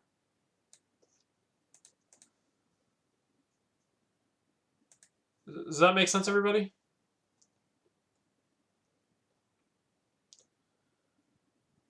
And so leave values were also based on naive assumptions.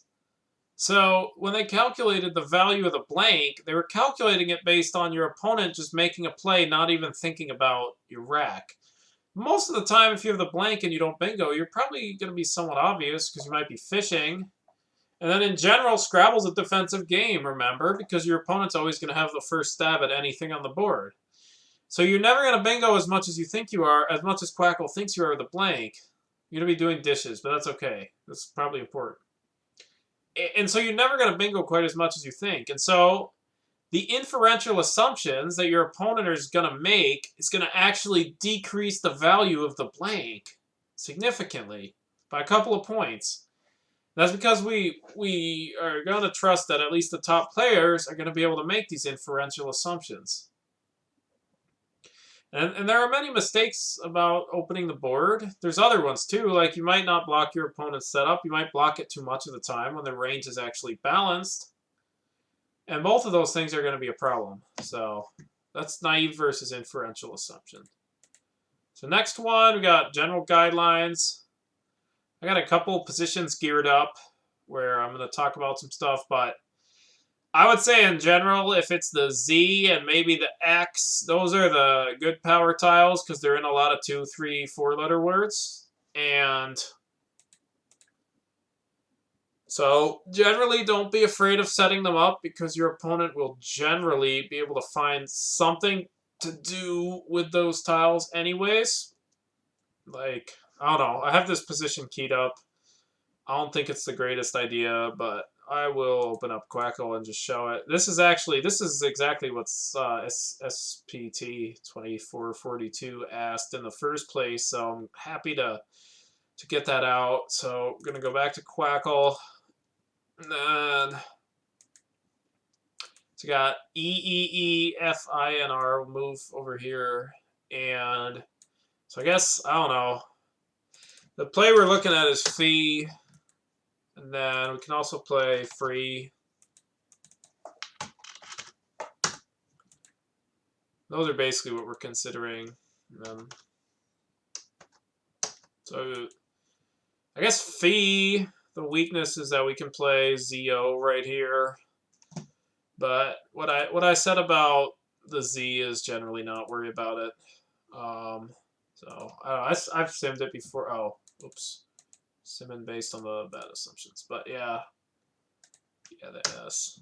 So there's no S's in C. Alright, so I'm guessing Free is a better play anyways, so this probably isn't the greatest example, but if you were gonna avoid playing Fee because of the Z, don't make that the reason. Free is probably a little better anyways because it scores more. In a tied game, the points are going to be more important because every point is a point in your hand compared to if you're up 100, where they're not doing as much marginally. And so that's probably why Free is simming better. But if you were going to do Fee, it's probably fine, but pick a better reason not to play it. Don't be scared of the Z. You know, if you play Fee, your opponent can also put the Z here for 50, here for 40, 50, and so they're going to get something good out of it, so it doesn't really matter. That's basically the point I was trying to get at. It's hard to find a position where it's like, don't be scared of the Z, and this is we can clearly see the difference because the difference is nothing, but yeah, I guess I just tried to create a position as best as I could. So next one is going to be more up me alley. Basically, we got Judd and Jut, and we got, you know, a couple different options, and then this play of Jutted, which is a terrible idea. You also bingo a lot after free. Yeah, because you're not blocking that bottom, which is where a lot of bingos go. It's probably correct. So, yeah.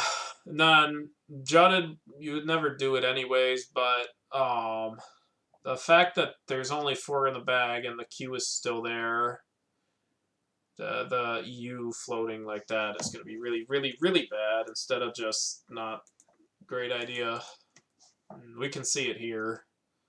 It doesn't win very often compared to other things where it's almost like 50-50. Yeah, I guess that's a good example. 3 versus 45%. I know which one I'm taking. So yeah.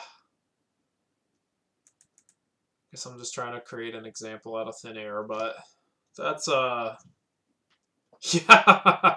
Yep. I mean the other Jutted isn't even that bad. I was just trying to create an example where we could see that it's the Q. Your opponent can't do that much with the Q. And then now it's 70 versus not much if they don't have the blank. And then also it's in the end games, or it's the pre-end game, so they're super likely to get it. And so yeah, we're just showing it's really bad. 3%, 4.5% chance of winning now. But yeah, so kind of had like a dual letters to try to show. Probably don't be scared of the Z. You can usually, your opponent can usually find something to do with the Z that's pretty good, and then so the 60-point play isn't going to do that much for them. Like you might take them from 45 to 60. Whereas with a Q, you might be taking them from a really bad rack to like a 60-point QI thing. So generally the on the margin, you're gonna help out the Q a lot more than the Z. And then the J is a pretty bad power tile. It's not in as many 2s and 3s. And then the X is on the side of being better. So maybe not be quite as scared of the X, but then be more scared of the J if you're setting it up. Obviously, there's cases where you might put like an A next to the triple, and then that would be really bad because you can set up the J and the Z. So you're giving some help to the Z and a lot of help to the J, so it's even worse. And then it's also important to remember that even in these positions, it's never as bad as just the Z scores 60 because we might be the one with the Z. Our opponent will always be a favorite, but it'll probably be somewhere around 60-40 for who's the favorite to hit the Z. And so it's not just like, oh, 15 points worse because that would make the Z score 15 more. It's going to be 20% of that because our opponent is 20 percentage points more likely to hit the Z than us. So yeah, so we'll go back to PowerPoint or slides. We got one more. So yeah, those are my general guidelines. And then this is why I have 1/5 in here. You're about 20 percentage points less likely than your opponent to hit any lane you set up. Remember, that's why Scrabble is a defensive game in general. Your opponent will almost always be the favorite to hit any lane you set up, which is why we are always thinking from a defensive mindset.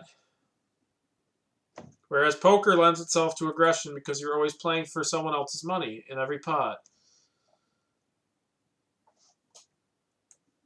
Just want to get that out there. People compare Scrabble to poker, which is good because they're both incomplete information games. They both are range-based games, but poker naturally lends itself to aggression because you're playing for someone else's money at any point. And so 2 people can both think that they have the odds to win a pot. And it has to be that way. If there were no blinds in poker, you would just fold everything but aces because you would never have to risk money with anything worse than aces. Whereas in Scrabble, we are always giving our opponent first crack. In poker, going first is a bad thing. In Scrabble, going first means you get first crack at stuff. So Scrabble's going to naturally lend itself to paranoia, which is fine. You just have to learn how to control it. So that's my TED Talk. All right, so yeah, those are the general guidelines. So it looks like I got through all of them. And then the last thing we're going to talk about is a case letter. So A case letter is like the case S. It means you have the only one left. S is going to be a good one because you can usually put something like one from the triple. And you can play it on the triple, and then, yeah, you can do all kinds of stuff. It looks reckless if you're not looking at the tile pool, but you got the case S, so it's a good thing. So, yeah, controlled paranoia, it's great. It's exactly what Scrabble's about. It means exactly what any incomplete information game is about, I guess. But Scrabble lends itself to paranoia. Poker lends itself to extreme aggression because you're always playing for someone else's money in every single pot. But yeah, so I just made this last example just to show you guys the power of a case letter. So go back to Quackle. It's not the best example. It does look pretty contrived, but it will show you the power of a case letter. So open it up. We got this position right here, and it looks bad because if we just make mofos, which is our best play, then our opponent is going to play Podex here, and they're just going to win. All right. We lose by 24.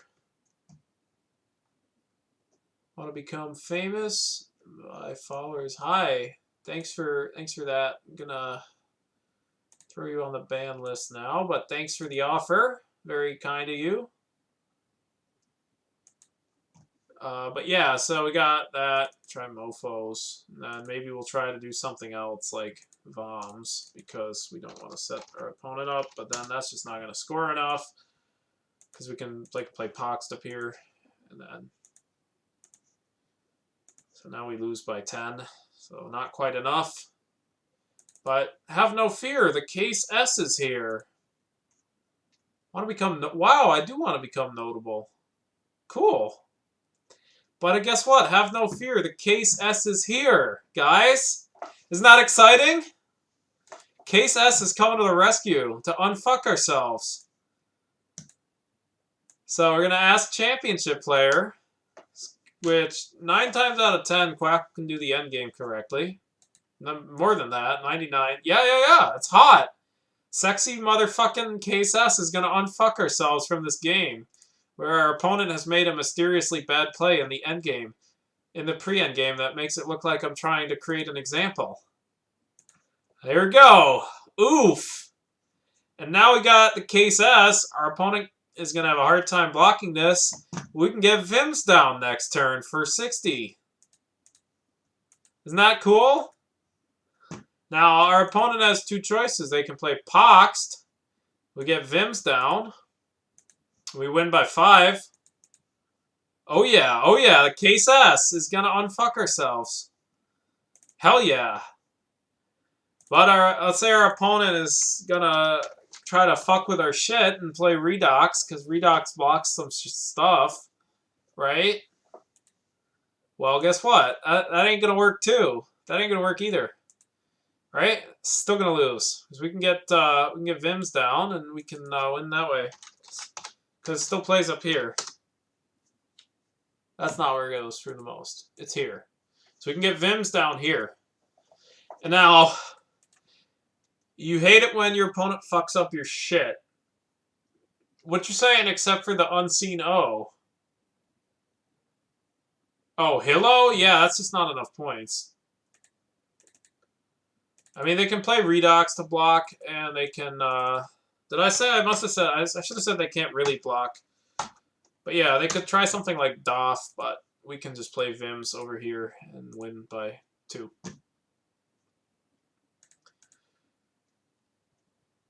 Yeah, I could probably have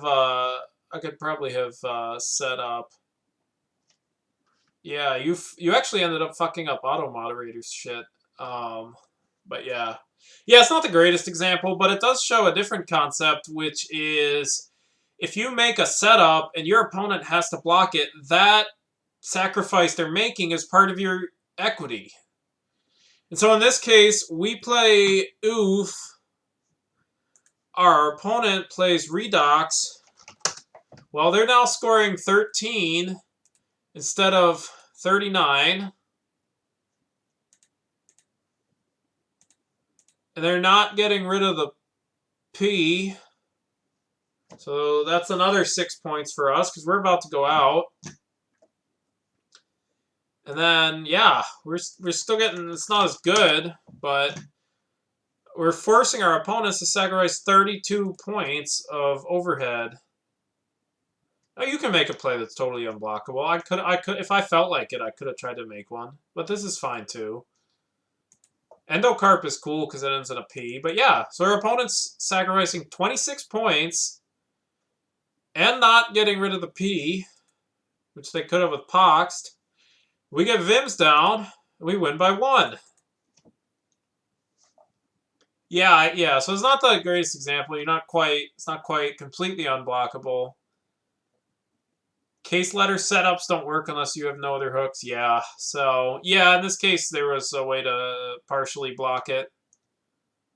But I think it's a decent example. The Case S is still indirectly saving the day by forcing our opponent to block, and that's what's going to happen most of the time, anyways. And I think a lot of players miss this part. If you are forcing your opponent to make a sacrifice, that sacrifice your opponent is forcing you to make is part of your equity. And so it comes up a lot where you're like, oh, my opponent's going to block it. But it's like, hey, wait a minute. They're making a massive sacrifice by blocking it. Let them do it. That's part of your equity. All right, guys?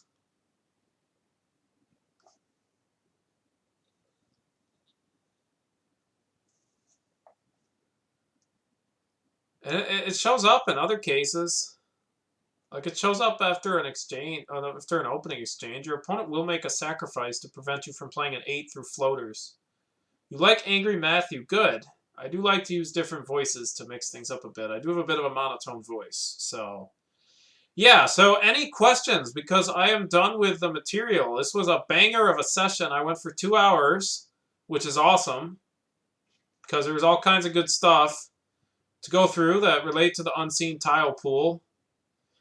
Try to find a better example of recursion. That Inu one was decent, but I forgot about Renew. Banger indeed. Hell yeah, let's go overtime. I'll go overtime if there's good stuff to go over. And please, before you leave, give me an idea. I got this idea from SPT2442. You really like my approach. That's awesome. I think I'm getting through stuff that other people aren't. And I also think there's a dearth of this on Twitch. But yeah, please give me a session on the queue. Alrighty, yeah. Not sure if we can go for an hour and a half, but we'll try. We will definitely try. I don't know if I'll do that next week. When to block versus when to outrun. That's a good one. That's a good one. You struggle with when to exchange Q, dump QI for 11, play. Yeah, that's a common issue. They all suck. One of them will end up sucking less.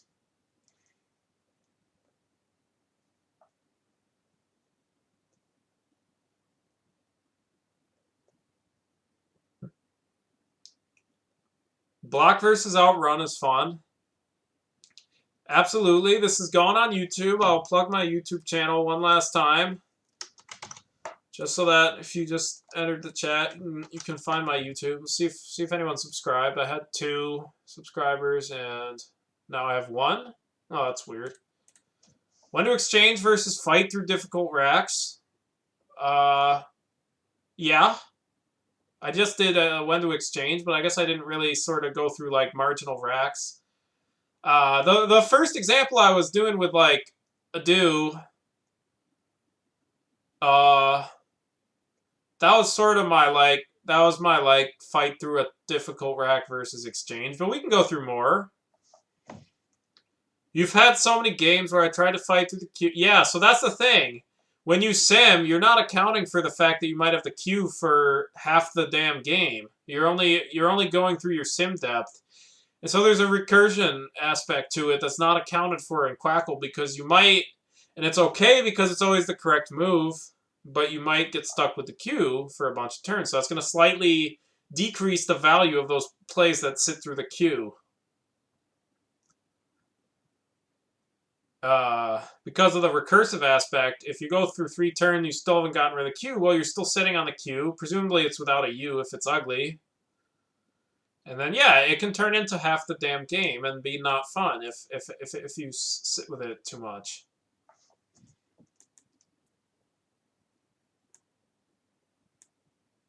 All right. Anybody else got ideas?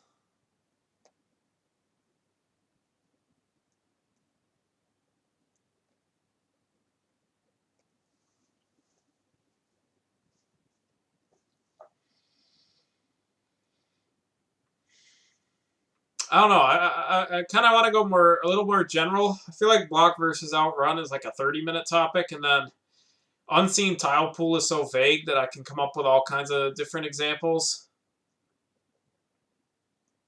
Sure, key hook letters. It's similar to case letters, but your opponent might have one too. So a lot of that is going to turn into, it's like, instead of going through the whole infinitely recursive, infinitely long series where I get this percentage and you get this percentage, well, it's more, it's your opponent doesn't hit it, and then it's the chance where you might not use it your next turn. You had games where there's a C and you're at the case H, you hoard the H like a motherfucker, and it never ends up being worth the coveting. So that depends on where we're going. Like if it's a triple word score, it might be worth it to keep the H if you can't get anything good in the short term. But a triple letter, you can usually do something else with the H. And so it ends up being about the marginal value. And the poker, I'm going to try to make a poker analogy because poker is America's favorite incomplete information game.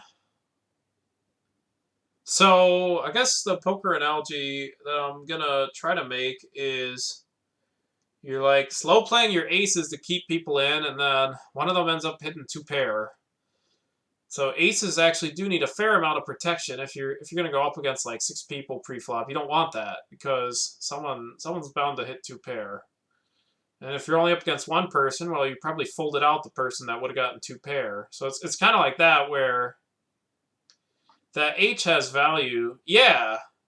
And that's why we don't limp pre-flop in poker, because we wanna get rid. You'll check your option with pocket kings. So yeah, it's not like a terrible idea if you do it like a very small percentage of the time, so that you have some amount of strength in your checking range. It does balance your checking range somewhat. But the issue with it becomes that you're letting people have the chance to get 2 pairs. So you're not going to do it too much of the time. I would say limping your blind.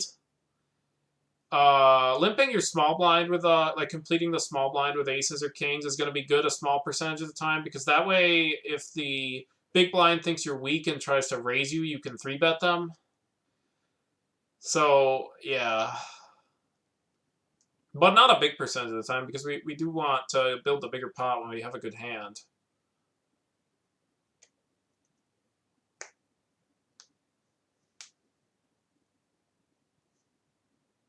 So yeah, but yeah, with the case H, you have to realize it's not that great of a tile unless it's sitting on a triple word score, because the H is 4 points and it's in like a ton of 2s and 3s, so you can usually get something good going with the H somewhere.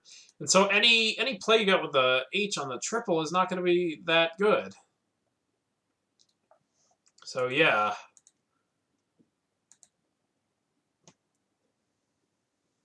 But yeah, so yeah, thanks for the ideas. We got block versus outrun. We got fighting through the queue. I could probably do hour and a half on the queue. So maybe we'll just talk about the queue next week.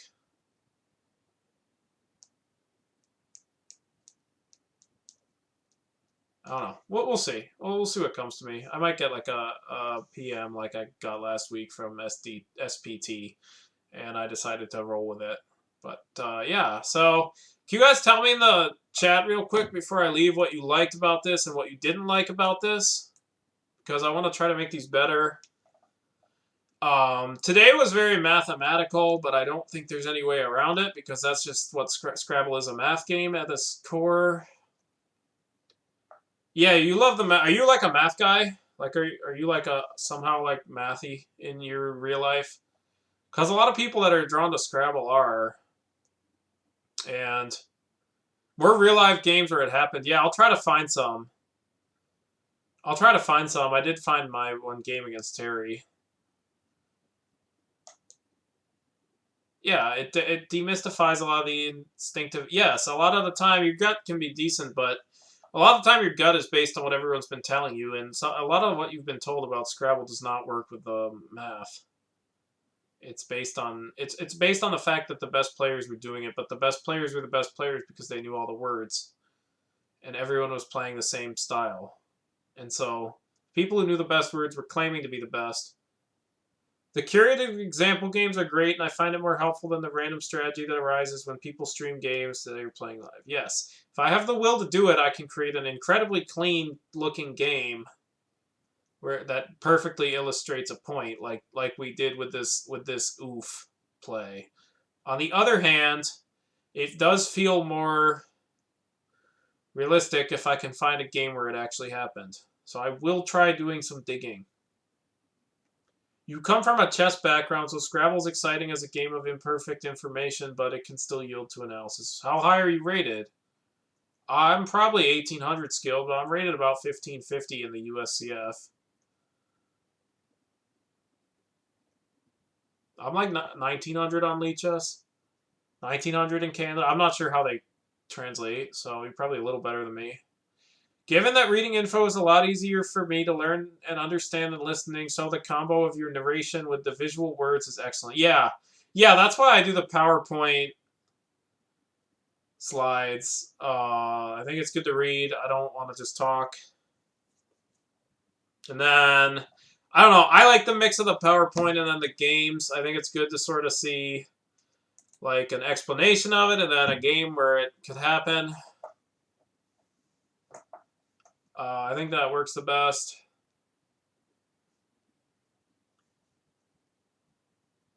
So yeah, anything else?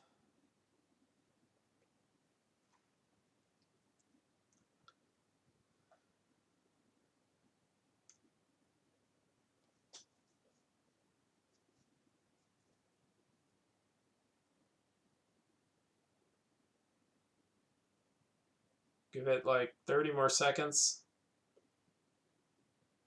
This was great. Thank you very much. Yeah, do this every Tuesday at 7. So yeah, show up next week if you want some more stuff. Thank you for the compliment. I appreciate it. I enjoy this, but it is quite a bit of work, but I will do it. And cool. Thank you, Tactics. I am looking for ideas. As long as I think I can get an hour and a half out of it, I will definitely consider most anything. Yeah, I don't know what to say. I mean, I tried to just find something. I figured maybe some people would not want to do all 10 games and they'd bail out and watch me. I feel like there's some streamer doing something every day of the week now, so kind of just picked something. So I did 7 on Tuesdays. Like the first few, yeah, I don't know. That was the best explanation I could come up with. I saw that the Coco Club started at 4 p.m. Pacific here, and so I figured maybe people. I don't think everybody wants to do 10 games in a row. So they can play 6 or 7 and then come here. Or they can like leave me on in the background. Yeah, so yeah. All right, cool. Have a great night, everybody. Thanks for watching. I hope you learned something. And I will see you guys on Thursday for an Ultra Blitz session. And then Tuesday next week for another education session on a topic to be determined. Alrighty, bye, guys. Bye, everybody.